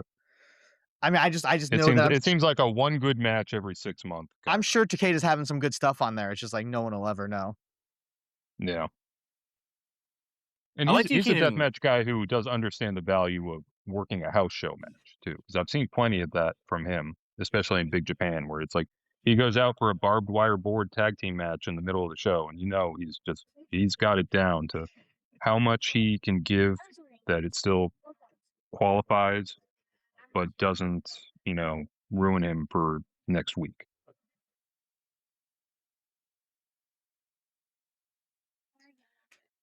They used to call that a real worker. I got the cage match open. Why don't people like this final? I thought this final was fun. I think that.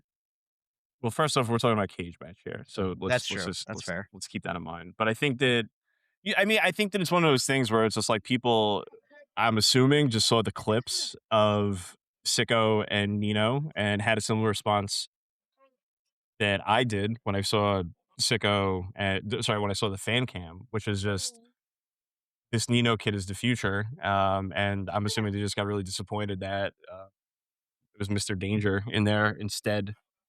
Yeah, I don't know, but I mean, I thought it was I thought it was a fucking great match. And Pat, I think I've been meaning to ask you, because like you were the one who put me onto Mr. Danger. Like, if you had to, like, if they were both your son and you had to pick between between Nino and Mr. Danger, like, who do you think is the better wrestler at this particular point?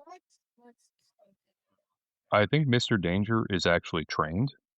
Yeah, Mr. Danger is an AR Fox trainee. Nino Extremo, as far as I can tell, he has a trampoline. On one of the podcasts, someone asked him about training, and he said, "I really appreciate all the guys I'm working with helping me out." Basically, like, was kind of like the Yeah, response. Basically, like, I learn a little something every time I wrestle someone that's actually been trained. It's difficult because I think it depends on what the criteria you need for a situation is. right. Because if you need something with like an emotional connection, absolutely Nino Extremo 100% of the time. If you need someone who can kind of like follow a structured match in any way, it's Mr. Danger. I mean, it's not that he excels at that, but it's that he like probably knows a little bit of what he's doing. Now, Yeah, I feel Um, like if Mr. Danger figures out like how to connect with a crowd emotionally, like the sky's the fucking limit with that guy. He's Pe- fucking incredible. Yeah, this and kind of segues us into the drama of this weekend. People in the community well, no. don't like Before we Danger. get into that, I do want to talk about Takeda versus Danger because Well, I'm still talking about I that. understand. I would say the reason they don't like Danger is because Oh. he used to wrestle covered up.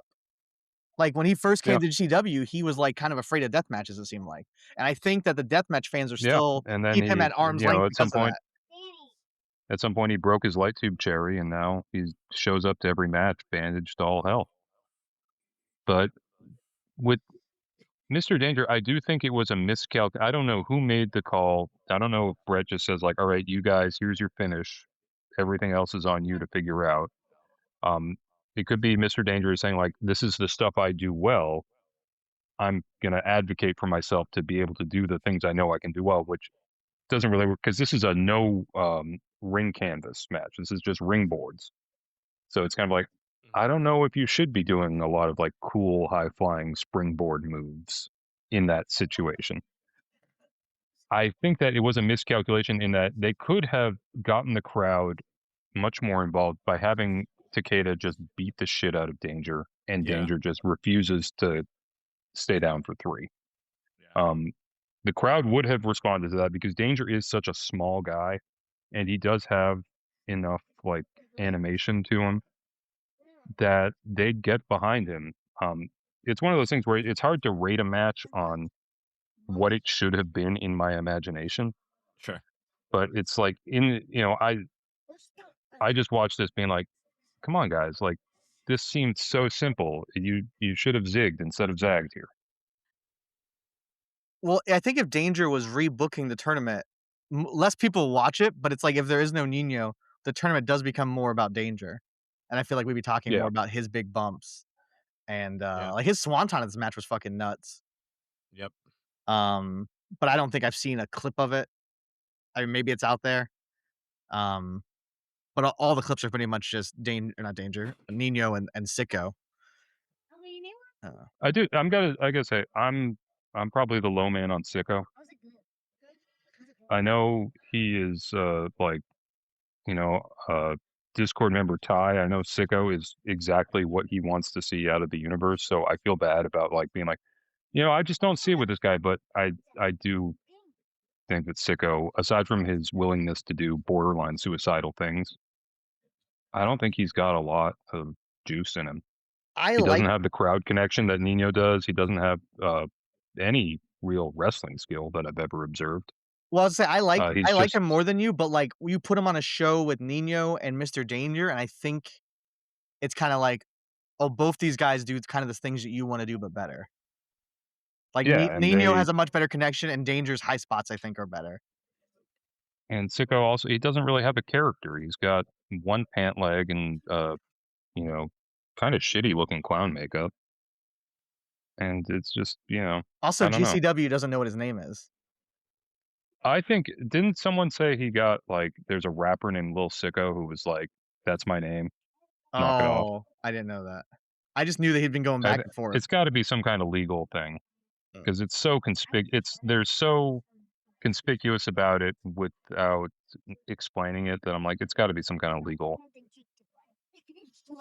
It's always rappers getting in the way. Kinda.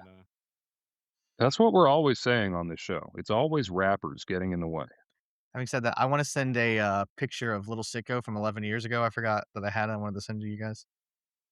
And I think it's. Did you guys know he has a I know he's a child, but brother? I need to show you. Oh my god. It's in the founders chat. I was hoping it was going to be a picture of you and him at Discovery Cove together. Oh fuck. That would have been So awesome. okay, so it's safe to assume that he's a juggalo. Yeah. Oh yeah. Right. Absolutely. Okay. So when you cool. said he doesn't he have a character, he doesn't. That is him. He is him. Yeah, and he has a brother whose name is Schizo, Skitzo, who's just a big fat guy. He filled in for someone in last year's Carnage Cup and did a match where he took a move so badly that he one barely left his feet, and two, in barely leaving his feet, still managed to rip his pants completely apart. Oh, yeah. Like, I will say, like, of the people in the family, Sicko is by far the talented one. But I do sometimes find myself being like, I think I'm the low voter on Little Sicko. You're the low voter on Little Sicko, but the high voter on Schizo, right? Schizo, if Schizo came out and fucked up moves so badly that he tore his shorts in half every single time, I would be like, this is all I want out of wrestling. But yeah, overall, this is a fun fucking show. Tournaments are the way to be. I wish there was a podcast about them. Short matches, lots of fucking cool high spots. We didn't even talk about the Nino Extremo Little Sicko Spanish Fly. I still don't know who was supposed to be doing the Spanish Fly to who, which I know is always a problem, but really there it felt like it was. And then it looked like it hurt them both so fucking much because they just lay there for forever. I like that match a lot. They're good boys. I still like the fan cam better. Good match though. That's always going to be true, I think. But now I have to admit I did not watch Cage of Survival. Okay, well, I watched the whole show, so let me walk you through. I'm excited. Yeah, the hits and misses. I'm looking at this All right, matchup. so- There's 5 matches. I, from the look of it, don't want to watch a single one. But go on and tell me how I'm wrong.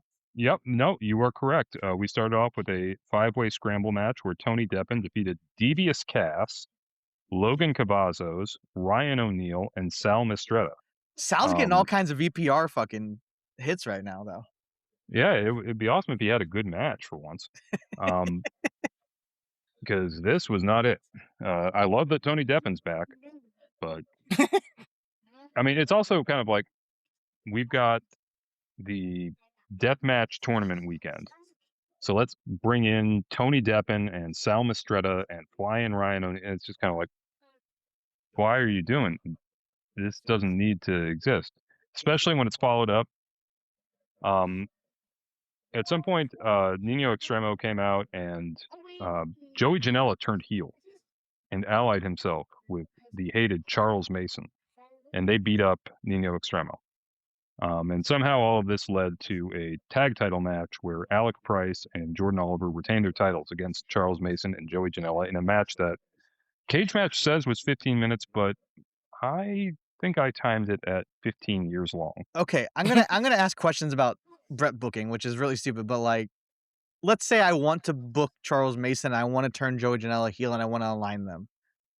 Immediately having them lose to the tag champions, is that That sounds pretty Brett. okay? All right.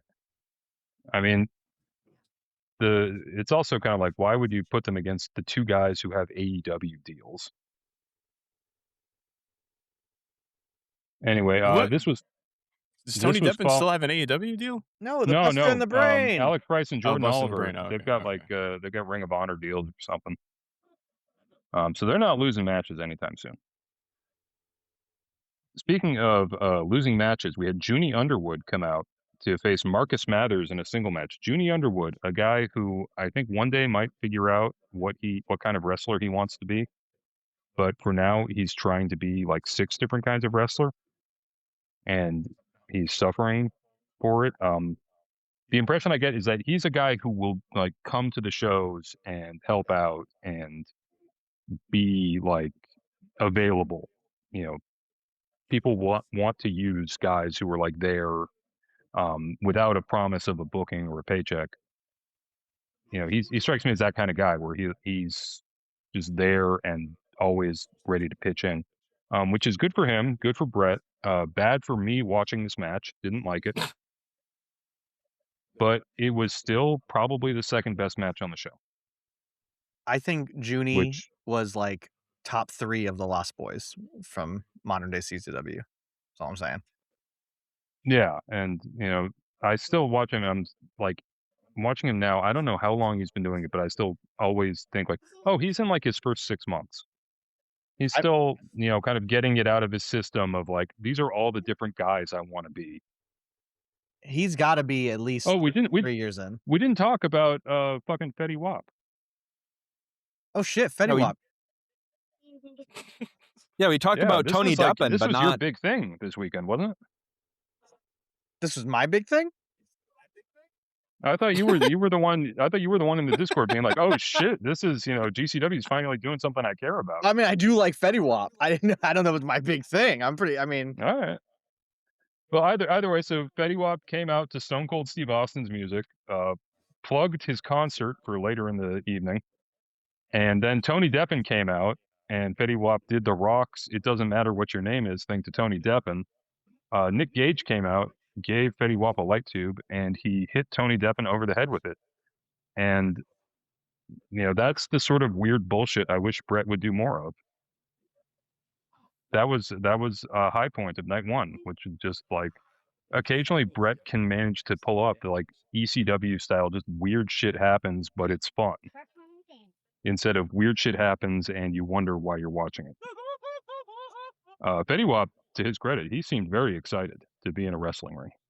Oh, he was having a blast. I mean, this is the kind of thing that, like, if Brett wanted to do it, like, absolutely he could, like, find whoever else is like what rapper is working a concert in the city this weekend and be like, hey, do you want to hit someone with some light tubes? I'll give you comps to this wrestling show.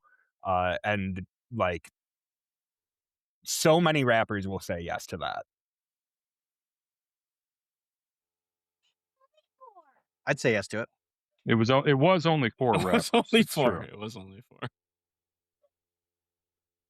But that's all gonna come out in the edit. I'm gonna edit all. It'll be gone. No, we'll not. So back to Cage of Survival. We've been through 3 matches and about fucking 3 decades of Showtime, and then we get to Dysfunction and Nick Gage versus Iceman and Jack Harrop, perennial favorite of the show, Jack Harrop. This was really bad. Like, Nick Gage is at the point where I watch him and I'm just like, oh wow, they let someone's like bald Armenian grandmother wrestle. It's not good. Dysfunction, he's game for it, but it's like, this is like 56-year-old Dysfunction. You're not getting much. Iceman still sucks, and Jack Harrop is I'm gonna call my shot. Maybe the worst wrestler going in 2026. Who is? Jack Harrop. Do you know that he just went 30 minutes with Necro? I believe it. I I can't. watched him go 30 minutes with his dad in a light tube match where they were both blown up like 2 minutes in. So it was 30 minutes of them gasping for breath and hitting each other with tubes as weakly as possible while still breaking them. Hell yeah. So I fully believe that he's the kind of guy who'd be like, yeah, me and Necro, we can go 30 minutes, no problem. And then just like shitting his pants. Bad wrestler, don't like him. They brawled around and had a great old time. And I just like Nick Gage can't really move anymore. It makes me sad watching him. So who was Jack Harrop moving the best in this match?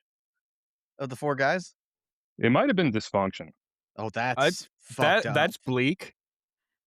Yeah. I've Holy shit. seen some Dysfunction matches in my time. Well, I have Dysfunction has had years off. I have run into Dysfunction at some sporting events, and you can see every bit of mileage on that fella.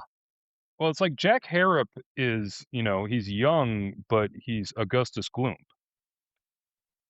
And, someone stuck a bicycle pump in him and just kept going. And Iceman is old and very, very weirdly shaped. He's kind of shaped like the Grimace. But he might give Sky Blue a run for her money in terms of self-tanner. He's like trying to change his ethnicity. He's got so much of that shit on there. I still think the Iceman thing is really, really weird, where out of nowhere GCW is like, we all know this legend Iceman. I just assume that it's like Iceman can connect them with like venues in the UK. That's 100% what I've always been thinking, is that he's the UK connection there. Like it's like Rockin' Rebel, like, I mean, you don't want to say like, oh, this person is the Rockin' Rebel of England, but he might be the Rockin' Rebel of England. But this brings us all to the main event, the Cage of Survival Ultra-Violent Gauntlet for Matt Tremont's Ultra-Violent title. And number 1, Matt Tremont. Number 2, Vipress.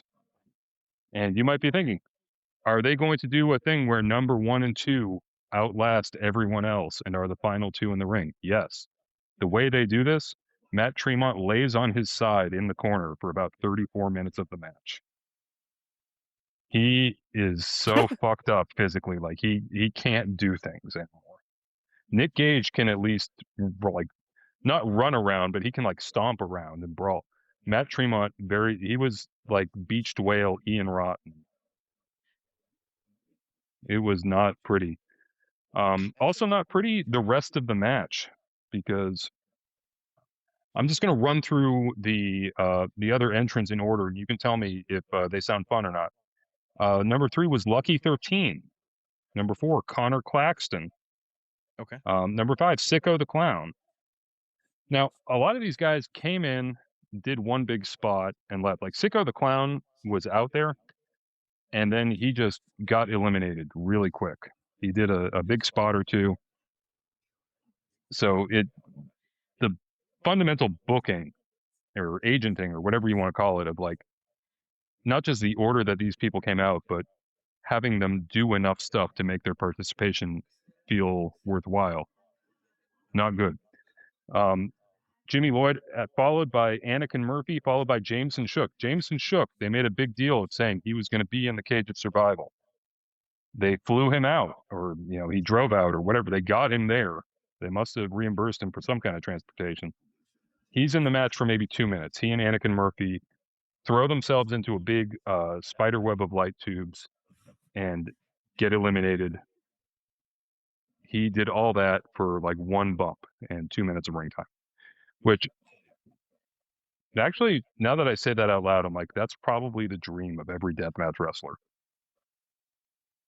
Anyway, I was disappointed at the lack of Jameson Shook. Fortunately, the next guy in the match was deathmatch legend Jeffrey John. We all know Jeffrey John, right? Oh, we all know Jeffrey John. He's my favorite. We all know the Babushka Baron, or whatever the fuck they call him. You know how we said that this was Gresham's first ever deathmatch? I think this was genuinely Jeffrey John's first ever time seeing a light tube. Like, what was he doing in this match? My best guess was that he was supposed to be in the scramble and like someone OD'd or something and had to be replaced. Oh yeah, because if you don't have the correct number in the scramble, it's all fucking Exactly. It has to be 13 people. yeah. Hey, I'm glad Next that out Lucky was 13 got in. I want Lucky 13 in more 13-way scrambles. yeah, no, Lucky 13. He was in there for a good few minutes. He seemed to be doing all right. He's held up well. Now, can I say that I don't want to interrupt you, but this is for the GCW Ultraviolet title, correct? Yes. I love it because I feel like most of the people you mentioned have never won a match in GCW. Yes. Okay, all right. Which we're getting into. Next up, Masashi Takeda, followed by Gabby Forza, famous GCW ultraviolent main eventer Gabby Forza. Which makes you think Gabby Forza's there, so Bear Bronson can't be far behind, right? I'm excited. No, yeah. because the last two people are Dr. Redacted and Nick Gage. But Nick Gage's music plays, and then the camera cuts to the back where a masked man is beating Nick Gage with a claw hammer before being run off. No more Nick Gage, so we're left with just Tremont and Vipress to slug it out, which they do, and they just break tubes over each other. That's pretty much their entire offense move set for their time together in matches. They just take tubes off the ropes and donk each other on the head with them. And it's that really like, maybe you all disagree with me on this, but I find it really unsatisfying when they do the thing where they've figured out just how much force they need to put into their wrist to do a one-armed light tube swing right over square into the top of the other person's head. It just looks unsatisfying compared to like gripping it with two hands to at least make it look like you're really putting some force into swinging it. I don't know. Maybe I'm the crazy one on that one, but it's just two people each doing one-handed light tube swings onto each other's head over and over again. It doesn't look especially lethal, even though they are breaking glass over each other's faces. It just looks like they're just, standing around bopping each other with wiffle bats. But it leads the Maybe I am Vipress the taking a crazy person. but it leads the Vipress taking a fucking sick ass 450 bump, right? It does. They get up on the scaffold, and so I've watched this clip about 8 million times. Oh my god, I love it so much. And what I think happened is she's supposed to do like a flip bump and go on her back through a zillion tubes and like doors and shit. And I don't know, I couldn't tell from the angle if she jumped too far, if all the stuff was too close, if Tremont maybe gave her too hard a shove. She sails past most of the tubes, and in trying to correct for how she's jumped too far, she ends up doing a 450 into the floor while still breaking a bunch of tubes with the lower half of her body. The way that it was filmed on the broadcast, it looked like she gave a 450 flying Benoit headbutt to a wooden chair. Yeah. It was a while before I found an angle that was like, okay, she, fortunately, she just hit her head on the floor. Absolutely crazy bump, but you could tell, like, she was just supposed to go through that pile of shit. She was not supposed to spin out of control the way she did. Now, my favorite, we talked earlier about people are assuming that Tremont's canceled and they won't booked anymore. And so the way that GCW did this is they let him lay down for 34 minutes and then they pretended he won. Yes, because he celebrates on top of the scaffold, but then, oh no, the very generic grindcore shitty music of Vandal 48 hits. And the 13th entrance, since Nick Gage is injured, is Otis Cogar, who throws Tremont off of the scaffold, pins him, new champion. The crowd was actively cheering Otis. Man, that's talk about bleak. And I don't know. I think it's one of those things where it's like, we just sat through a bad show and an especially bad match, and all of our favorites were only in the ring for 2 minutes, and we didn't get more Nino Extremo. Like, we're just all gonna chant Otis runs the code because, hey, it's a title change and something cool happened. I will say though, I watched it on Triller TV in the web browser window, and the live chat all throughout the night was a couple people spamming the links to like Wiggy, what's her name, Wiggy Gator, her posts about all the shit Tremont did in H2O. I'm surprised that And also people changing their username to like Chrissy Tremont and being like, "Hey, what's up, everyone?" I'm honestly surprised There was that one like person. There was one Mickey- person pretending to be DJ Hyde the entire night, being like, "I just stepped out to eat an entire pizza. What'd I miss?" got him. That like 90% chance that was a bastard. That's fair. It's fair. That's true. Getting a Triller sub just to pretend to be DJ Hyde in chats. That should have been the clue though. Like DJ Hyde can't afford a Thriller sub. Okay, so hear me out on this. Here's my dream match for Violent People Produce: DJ Hyde versus Sam Stackhouse. Oh yeah, baby. And they go Broadway.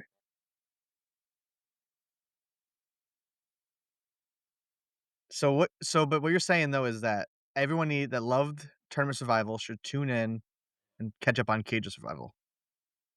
Yeah, I mean, if you love Tournament of Survival, definitely watch Vipers Almost Die at the end of the cage. Everything else you can pretty much just skip. All right, I'll do that right now. All right. If you go to my fucking Twitter, because I know I retweeted it within the past few days. I stay on your Twitter, by the way. Thank you. I got it open on my desktop. Now I feel the need. We have to get into the Vipers controversy. What was she wearing at Cage of Survival? I didn't even know there was a Vipers. You don't know the Vipers controversy? No. So I was hanging out with a monkey. She was wearing a custom like white hockey jersey of like her own gimmick and jeans. People are pissed about this. And she had her hands and her forearms heavily taped up, which when all this controversy broke out, John Wayne Murdoch said, "I'm the one who told her to tape up your hands and stuff when you're doing death matches, because otherwise you get glass in your hands and you get nerve damage." So, I mean, like getting on her for wrestling in a like fully covering outfit, the hands and forearms, I'm just kind of like, that's whatever, like more of them should be covering up their hands. But yeah, no, it wasn't as bad as when I watched that fucking awful Slave to the Deathmatch tournament and one person did a barbed wire match while wearing a full trench coat. Hell yeah. It was like a leather coat, and I'm just like, what are you doing? I will say, when I found out about the controversy just in general, I was like, everyone's stupid, let her wear whatever she wants. But then I found out that my boy Nino Extremo is like a really big part of this, and he's very against her. And he has posted through it on Facebook. He's commenting on every fucking post about it, calling her out. He's pissed. He said some words that I can't say on the podcast. It's just, he's mad. And so now I'm also mad. And I think she's a fake deathmatch worker. Yeah, so to explain what the actual controversy is, it's just that Nino Extremo decided to just choose violence and posted a big long Facebook rant about how Vipress says that she is the downest foo, but actually she's a fake deathmatch worker because she did Cage of Survival wearing clothes. He don't give a fuck, Pat. Yeah, Nino don't give two fucks. I say what I say, and DGAF. Angel Metro goes harder. Reno goes harder. Mickey goes way harder. Well, yeah, I mean, all of that is like true. Even if they girls, they wear as little oh, yeah, all right. But on top of his own Facebook statuses, he is in the deathmatch groups, like just egging everybody on and being like, yeah. He's posting like her in a hazmat suit in the Cage of Survival, just real stupid shit. But I will like to say that I am far from a GCW expert, but I always think back to Talking Tourneys again, that me and Sam did a Talking Tourneys on Tournament Survival 8, and we came out of, that's the one that Arena won, and we came out of that show being like, holy shit, do we love GCW? This was amazing. This was great. Like, I can't wait to follow along. And the next night was Cage of Survival, and they had Blake Christian come out and beat Rena for the title. And I was like, oh Yep. no, this shit's awful. I hate Brett. I think of the Cage of Survival matches they've done, I think the only one that was really good was Effie versus Mance, and even that was held back because the ending was such a contraption. We have to talk about how GCW death matches have way too many things where multiple people have to come and set up something for someone to get slammed through. Like the referee and 2 ringside workers have to like pick up a giant lattice of light tubes and lift it into the ring. And it's just so inorganic and so annoying. The Effie versus Mance one, they had this like carefully balanced pyramid of chairs and glass panes that a referee was trying to light on fire for about 2 minutes.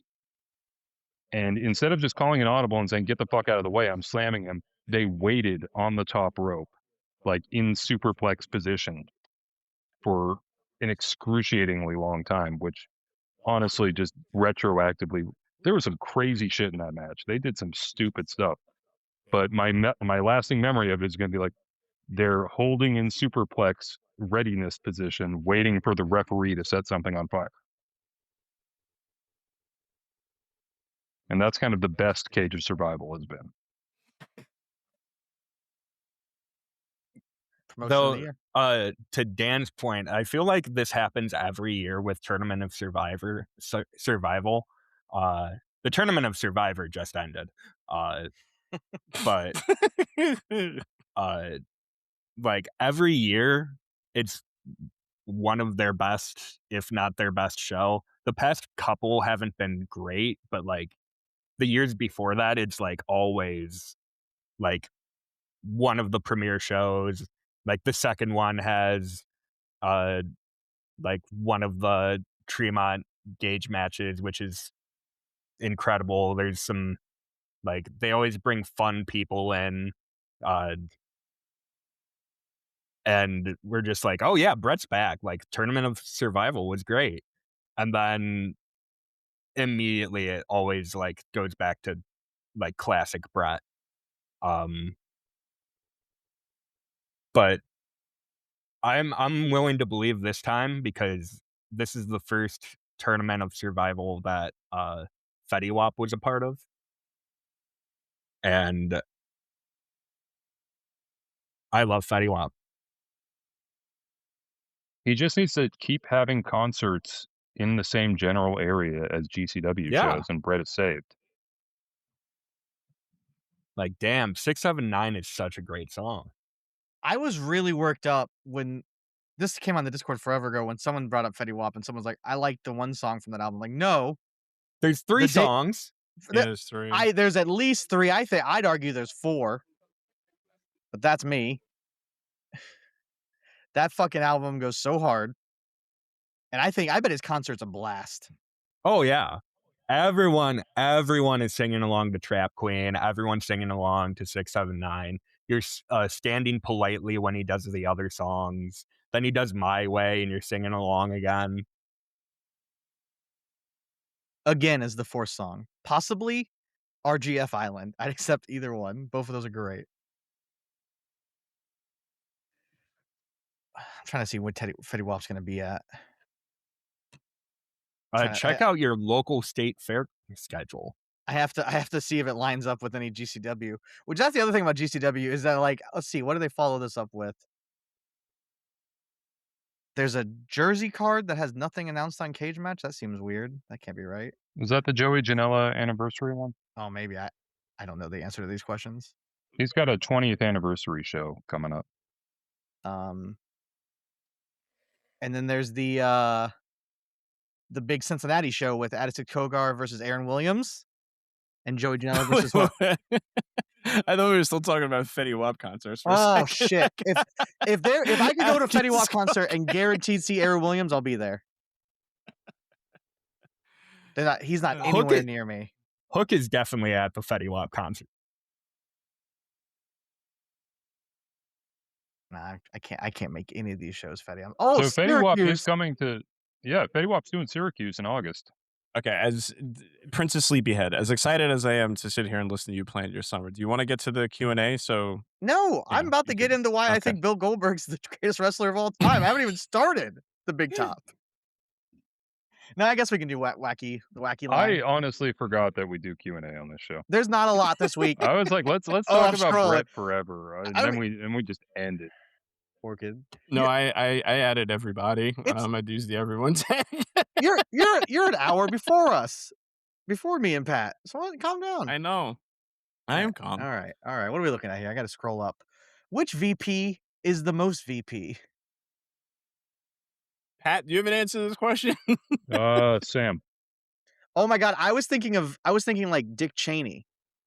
Yeah, that's where I thought. Yeah, I thought this was going to be another American history. It's definitely is because they're following up me saying I don't have a president, just a guy I vote for, fundraise for, show up at rallies for, and yada yada yada for. I still say Sam. Okay, we got it. He is the tiebreaker in the Senate. What Family Guy characters are each VPR hosts? The thing is, Cole just immediately gave the correct answer. Chris is Seamus, Pat is Quagmire, Dan is Dr. Hartman, and Orchid is Babs Pewterschmidt. Aw. Who's Tanner? I replied that The old pedophile. Tanner is greased up deaf guy.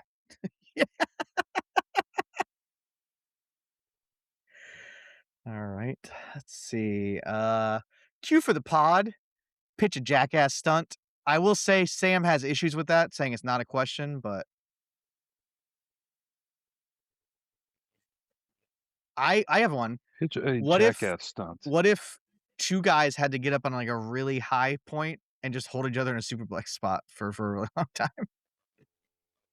No, Now, is this something that we have to? Oh, we have to do it? Are we? That's what I'm wondering. Do we have to do it? Or do we not have to do it? I'm scared.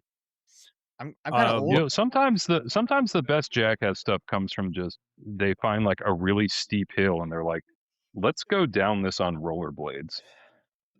You know, I think just find a really steep hill and let inspiration come to you. I think and imagine that we're all jackass standing will happen. around having this conversation, like in a field, and then like as Pat's like brainstorming the field, I hit him in the nuts.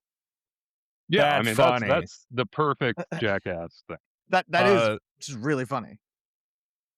I'm Chris. This is Violent People Radio, and this is keeping Orchid up past her bedtime. Yes, Aw. that's a good jackass bit too. Let's see here. What's your favorite schizo scoop insider on the wrestling business? Now, he's not an inside. Oh, I'll say new Discord member Rovert. Yeah, that'd be a good one. He is I don't not think he's a schizo. Okay, yeah. So no, I don't think he is either. He's well. I'm gonna hold any comment. I don't want to begrudge somebody who might end up here. All right. So I'm focusing on somebody who here is not an insider, but is definitely a schizo. I'm a big fan of that at based CLC guy who in March said, "quote I made it my mission to call out the bullshit of AEW, Tony Khan, Dave Metzler, Sean Ross Sapp, and Fightful, no matter how long it takes." This is a guy who's like 19 and like his profile photo for a long time was him wearing a beanie. And Dave quote tweeted him and said, "quote There are actually living humans this delusional, but the funniest are the ones this delusional who say it with pride. It's my life's mission to make wrestling less entertaining, have fewer jobs for wrestlers, and above all, stay ignorant of the news while doing so. Like, dude, we know you exist, but when you broadcast it like that, you bring shame to your family, and if you ever get a girlfriend and she figures out what you said, you're toast." Big fan of that guy. Inspired one of my favorite Dave tweets of all time. And ever since that tweet, I have been sexually harassing this guy about 4 or 5 times a day. Is this the same one? He's a big fan of that Nick Piccolo. He loves Nick Pickle. He loves Mr. Pickles. And then Mr. Big fan. Pickles told him to stop posting at one point, right? Yes. Yeah, Same guy. I like this Same guy too. He's a good guy. Yeah, this is a great character. Every day I tell him how sexy he is. He has yet to block me. So for Twitter, there's a guy called Paul the Awesome, who is just reliably like the dumbest take you can get on a given. His display name is Paul the Awesome, but his actual username is Mandy and Trish One. And like, for example, when the thing with CM Punk was going off the other day, he just jumps in feet first and is just like, "Hey, listen up, idiots! Punk is on vacation, and they just don't have any ideas for him on TV." And he says all this like spelling everything wrong. You would think he's a gimmick, but no, he's just like a really horny weirdo who likes to yell at people online, which is my favorite kind of guy to follow. I do want to shout out Wrestle Voice, a podcast that comes out, I think, twice a year. The episodes are about 5 minutes long. And it's mostly this guy who used to post on TNA Mecca 10 years ago, Jay Sin, who was for a while an online enemy of Trevor Dane, which shows you what we're dealing with here. People who were like, I'm going to take time out of my day to try to take Trevor Dane down a peg. It's his podcast about how wrestling is full of pedophiles and how Tony Khan enables them. Truth, Nick. Orchid, I've never seen this Dave Meltzer post, and I'm staring at it. It's so good. It's beautiful. Anytime he can reference someone's lack of sex, I'm popping like crazy. Oh my god! All right, this is a question just for you, Orchid. What is the QT Marshall furry story? Oh yeah, okay. So I'll see if I can find this tweet. It might not exist anymore, but somebody drew QT Marshall persona and like added him on it and was like, "Hey QT, you're one of my favorite wrestlers in the universe and I made a persona for you." And he just retweeted it and said, "What in the flying fuck is this?" And that's the entirety of the story, but I can't think of QT Marshall without associating him with that persona because it was a really fucking awful drawing. But I didn't tell that story on the podcast where I'm concerned about the runtime. So Oh my god! I guess it's good we got it in here. What the fuck is this? Hey, they made found it? QT. They made you fucking slim. Yeah. Oh All my right, so I'm gosh. not looking at the picture. What animal is he? Oh, I'm posting the picture right now. I think a squirrel. Yeah, if I remember correctly. I don't know what's happening. Now it's trying to post like every picture on my computer. You guys don't want all that. I'll tell you that much. You guys don't want all that. There we go. I mean, someone took so much time to draw this. You got the little factory logo next to it. Yeah. He is packing. Holy shit. I hate to mention cum gutters twice in an episode, but Well, his cum gutters are going in the wrong direction. that happens. They're a right side up triangle instead of an upside down one, and leading to I believe his dick weighs about 20 pounds. It's a heavy dick. Yeah, that is. It's bigger than his fucking torso. Do we need to answer any more questions? Because I think we just.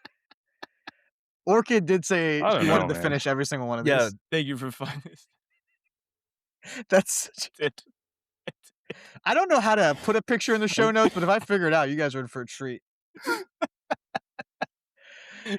Question. I'm gonna go ahead. Go ahead. Question for the podcast. If you had the talented Mr. Ripley, one of the other hosts, by killing them and stealing their identity, which host would you do the best job impersonating?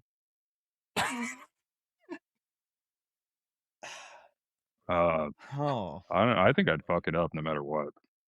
I can easily pass for Dan. I think I'm kind of easy in a lot I of think ways. I'm too tall, honestly. All right. Yeah, they see like a bearded person with glasses, no hair, and just like, damn, Dan, you really let yourself go. My family likes to say that I look like every man at a water park. And it like hurts my feelings every time. That's true. They can't. I mean- They walked right up to Joe Gacy and they were like, "Come on, Dan." What was the last movie you watched? I have a really good answer to that. Last night I went to go try to see Obsession, and my nieces were in the theater next door seeing the Sonic the Hedgehog movie, and they blew up my phone until I left Obsession to go watch that movie with them. So it's Sonic the Hedgehog. Obsession seemed like it was gonna be good though, guys.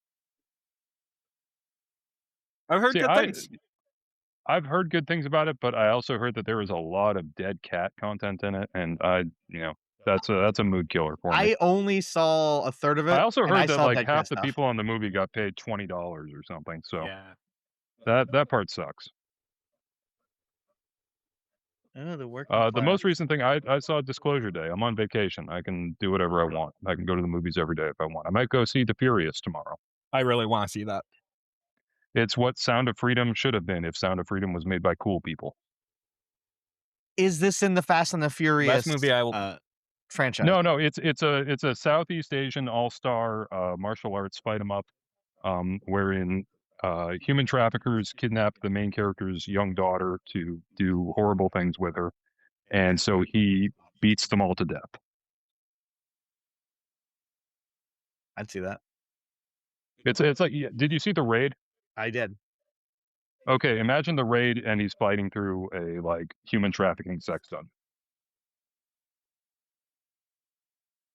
That movie's not playing. So The around, Raid plus 8mm is what I'm saying, I guess. All right, Chris, what's the last movie you've seen? Godzilla versus Mechagodzilla. Hell, Ooh, good one. That is a good one. Maybe the best of the Fukuda Godzillas. Could be. Either that or Godzilla versus Megalon. Orchid. The Maltese Falcon. Breaking news: Humphrey Bogart, great actor. Okay, People have been saying this. that's like going through Sam's letterbox. They finally started coming around on Bogey. Coming on Bogey. Can I just say that I was going out of my mind in Disclosure Day because I was in the same row as a bunch of 19-year-old.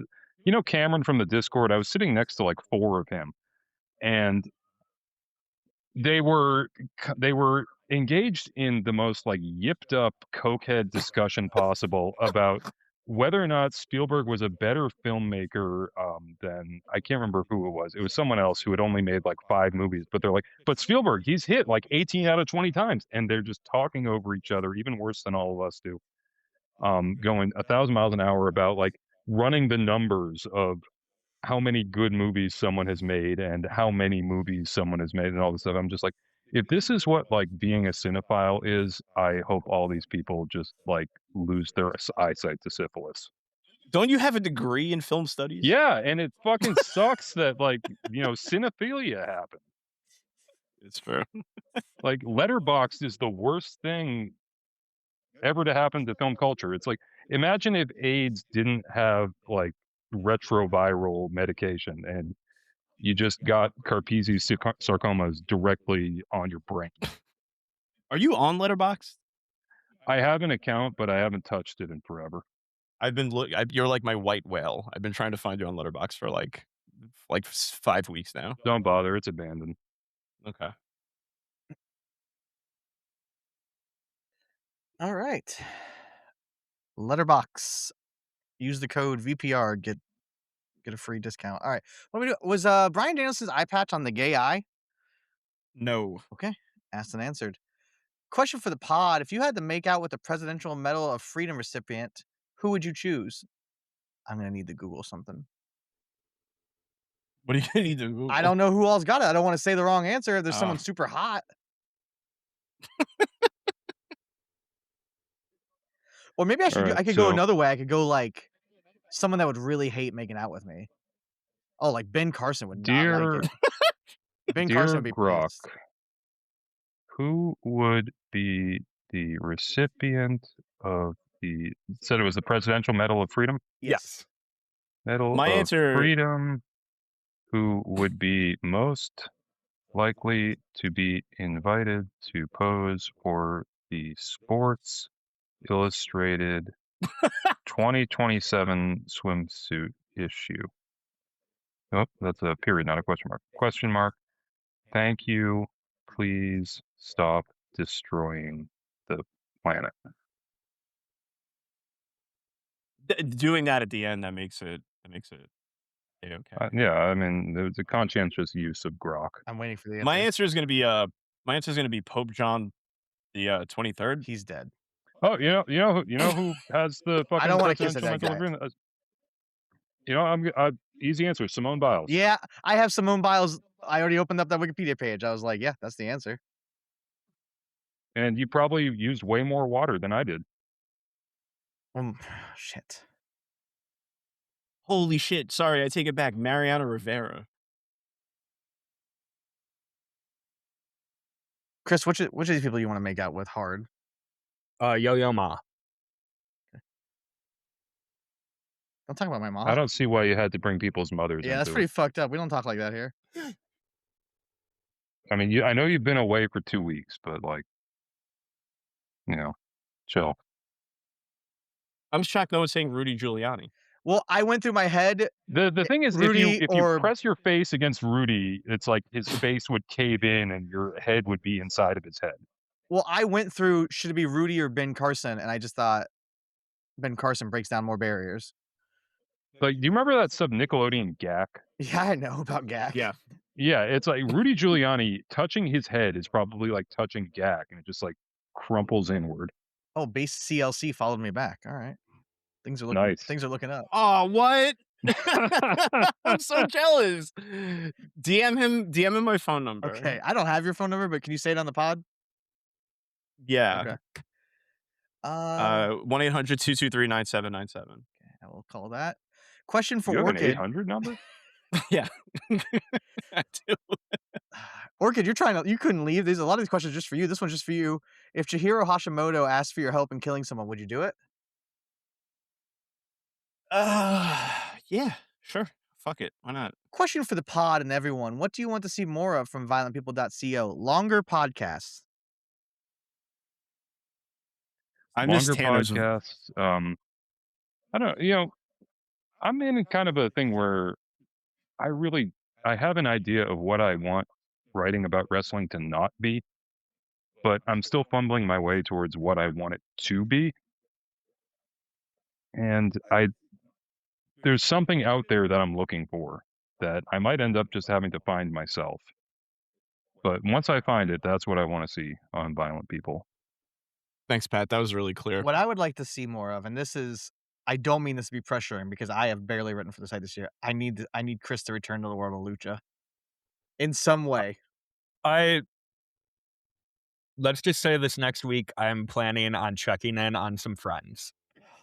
Oh, Let me just say this to the 7 people on the Discord out of the 300 who actually listen to this. What goes a long way towards getting us motivated to actually turn out this stuff is you egging us on. It's not your responsibility to get us to sit down and write things, but it is a lot easier to find the time, especially when no one's being compensated, when we get a response, when we get encouragement and excitement. Other people are That getting paid. drives. What? Why do you assume that just because you're not getting paid that no one's getting paid? What? All right. No, but yeah, seriously, fucking read Sam's 2CW stuff because if that little bitch quits, I'll Read be Sam's heartbroken. 2CW stuff and then tell him that you've read it. Yes. And that you liked it. You don't have to gas him up, but it becomes anyone doing this stuff assumes that they have an audience of 0 if 0 people tell them that they liked it. And Sam is a lot more like Tinkerbell than you would imagine. I don't think Sam believes all that are. I like it, but I really like it. Yeah, I like what makes me like want to do Lucha Roundup is people saying like seeing people say like, "Hey, I missed the Lucha Roundup." And it's like, "Oh, like it's good Holy feedback." shit. Just like No offense, I'm not going to do all of it, but why the fuck did Porix Darby Allen piece do such fucking big numbers? No offense, that's great. Time. I mean, that was one of the first pieces where like it was like I can't remember the last time someone wrote a thing like in a timely manner for Violent People. yeah, most of the time it's Dan trolling people. I by would like saying- to say, you know what's number in the last 30 days? 1, 2, not counting the homepage. 1, 2, 3, 4, 5, 6, 7th most popular piece. Necro Butcher, a Man of Honor. Necro Butcher does numbers. Number 6 though, World's Most Dangerous Retrospective, Ken Shamrock versus Don Fry. People will never stop reading that shit. I heard we're gonna get back to that in the fall. I'll work. Listen, don't be smelling the beans. I'm just saying, get ready to get a little dangerous, everyone. Which American artist should sing the U.S. anthem in the World Cup? Fatty Wap.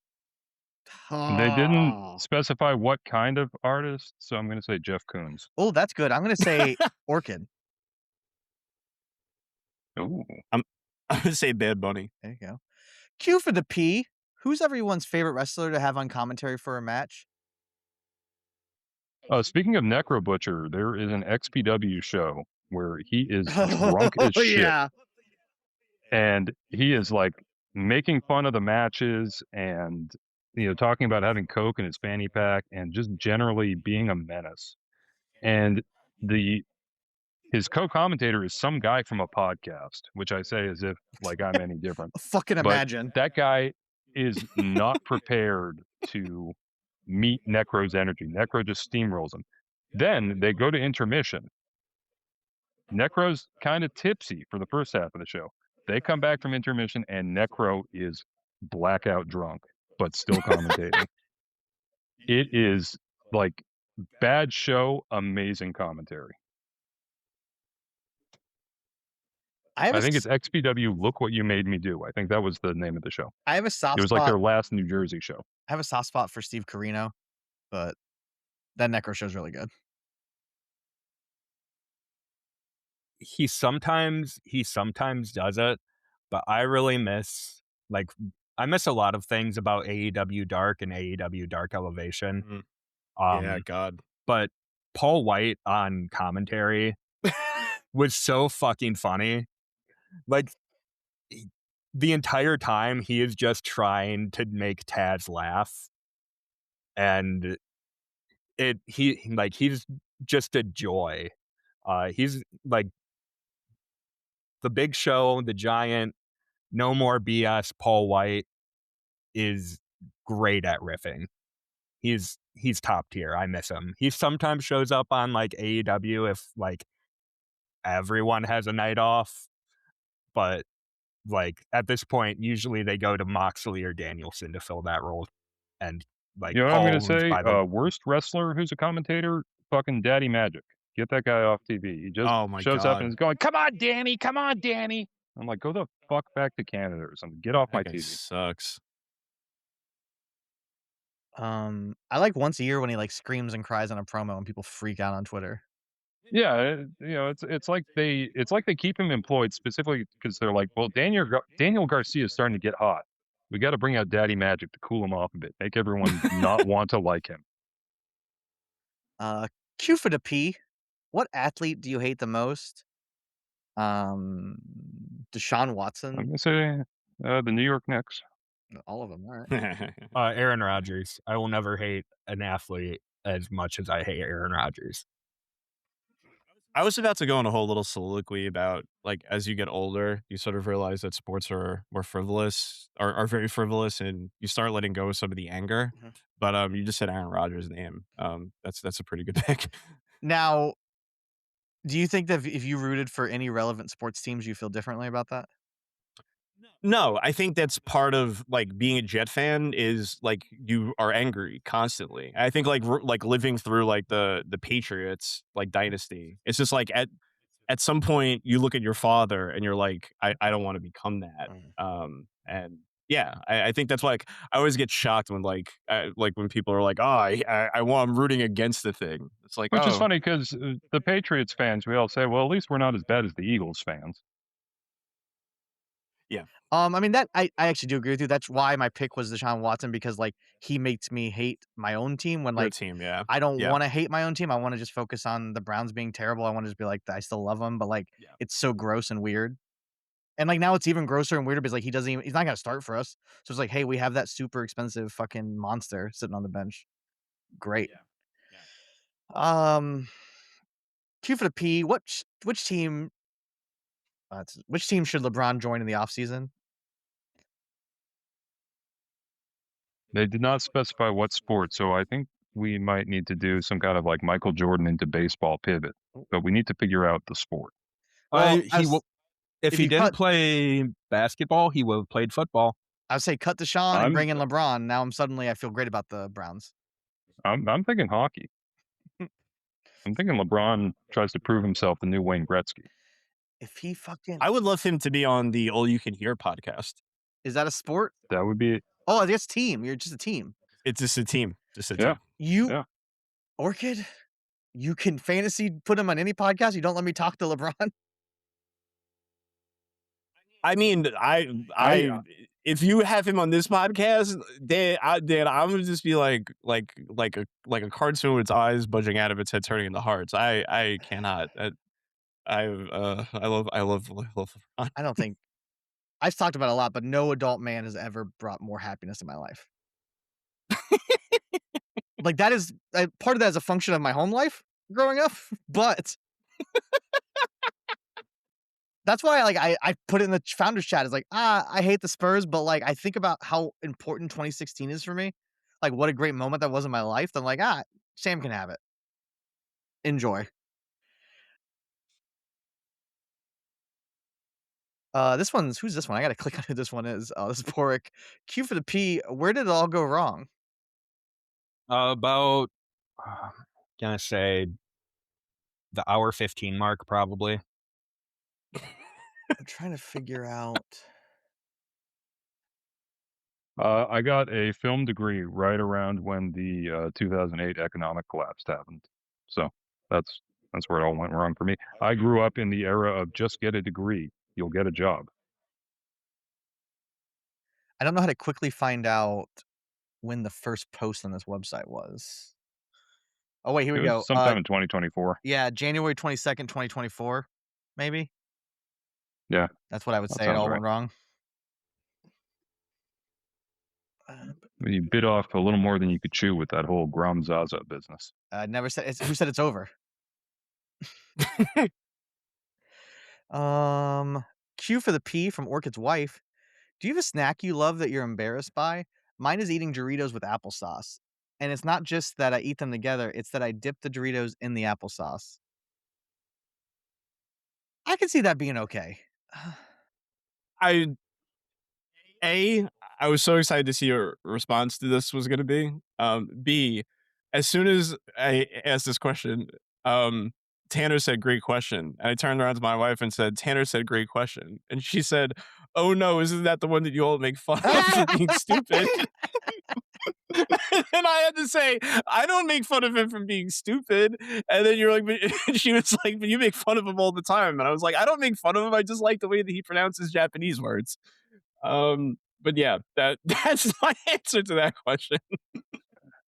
Yeah, I don't think there's any snack that I'm necessarily embarrassed by, but this week I was in the supermarket and they have the, chocolate chip, they have like the supermarket bakery chocolate chip cookies, and then they have ones that are like double the chocolate chip cookies. So I went up to buy a thing of, I was like, oh, they don't have any of the double chocolate chip ones. And I looked at the normal chocolate chip cookies for a minute, and I was just like, no, I guess I'm just not going to get any cookies if I can't get the double chocolate chip ones. And as I was like leaving the store, I was just like, what the fuck? What? That's like the dumbest thought process I've ever had, where I'm just like, well, I guess I'm just not going to eat a fucking cookie if it can't be a double chocolate one. So I felt kind of embarrassed for myself over that like mental episode. I don't know if I eat anything that's embarrassing. I'm gonna tell a story that I think is embarrassing. I used to go through a period where I was eating a lot of vanilla ice cream with Oreos in it, but the way I would crumble up the Oreos is I would just fucking bite them and let the crumbs just fall into this bowl. Like a monster. I don't know why I'm telling that story. Oh, that's embarrassing. All right. You didn't have to tell that one. I didn't. Well, I'm sitting here really racking my brain. I was like, I think You got Hornswoggle's podcast going. You got think your I eat tub of normal ice cream food. right under your chin, shaking out your I beard to would get the put it- Oreo crumbs First out. off, I would put it in the bowl, not a fucking monster eating out of the fucking carton. I'm a monster crunching Oreos, letting the crumbs get in the bowl. Oh, I haven't done that in a long time, like weeks. All right, question for the pod. This one's from oh, I want the podcast to end. I'm just gonna ask them 78 questions. Question for the pod. Somebody asked this on Twitter. I didn't ask this fucking question. Who to us?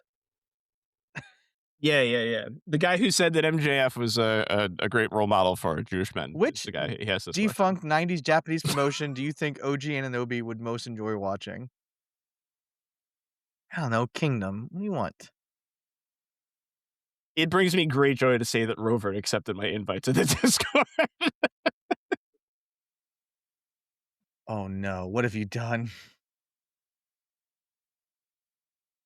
Look, if we're gonna be violent people, Hey, 2 mutual servers. I'm in Violent People server with him and Jacob's server. Because I'm getting those scoops, motherfucker. nice. You're in the Jacob server. I gotta get the Chelsea? scoops. Favorite wrestler to watch getting squashed?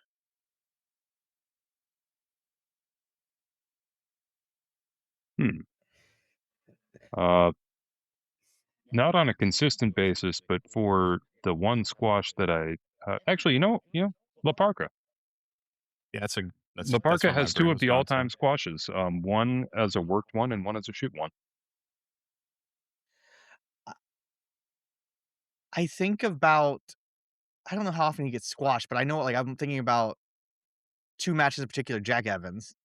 Like I love watching Danielson, eat him up, and then I love watching that Abyss match where Abyss throws him around.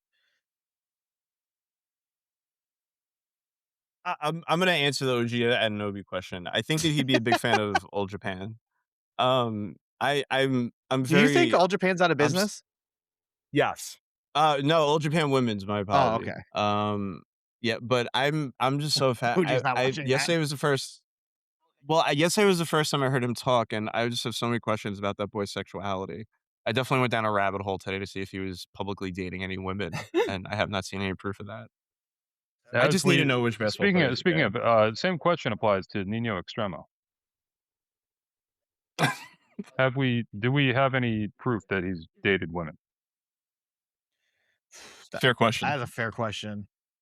We should ask him on Kick. I was pretty deep in his Facebook and I didn't see any women. Okay. Not Um, sure if that says more about Nino or you, but I mean, this is the last question, I guess, for now, unless one comes in, before the deadline.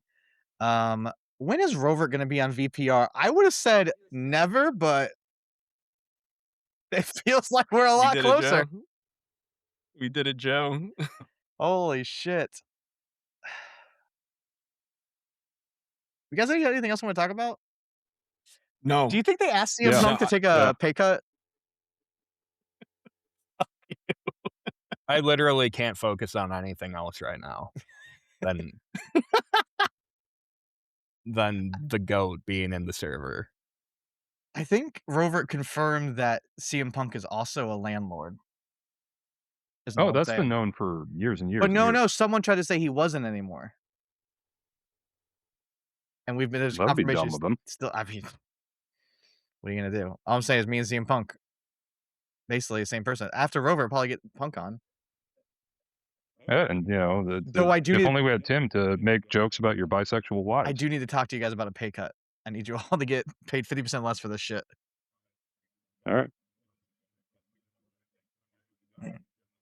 Oh, I guess what I maybe I do want to say is that next week we will be recording we'll be playing D&D. We might not. Oh, that's record, so we might funny. We're like record. on hour 4, and I didn't mention we're not going to be. There's no VPR next week, most likely. I still like not. the idea of saying pork. It's all yours for the week. Do whatever. So into that. I'm recording. So into that. I'm also recording a podcast. The with Pork and Rover Sunday, I think. podcast.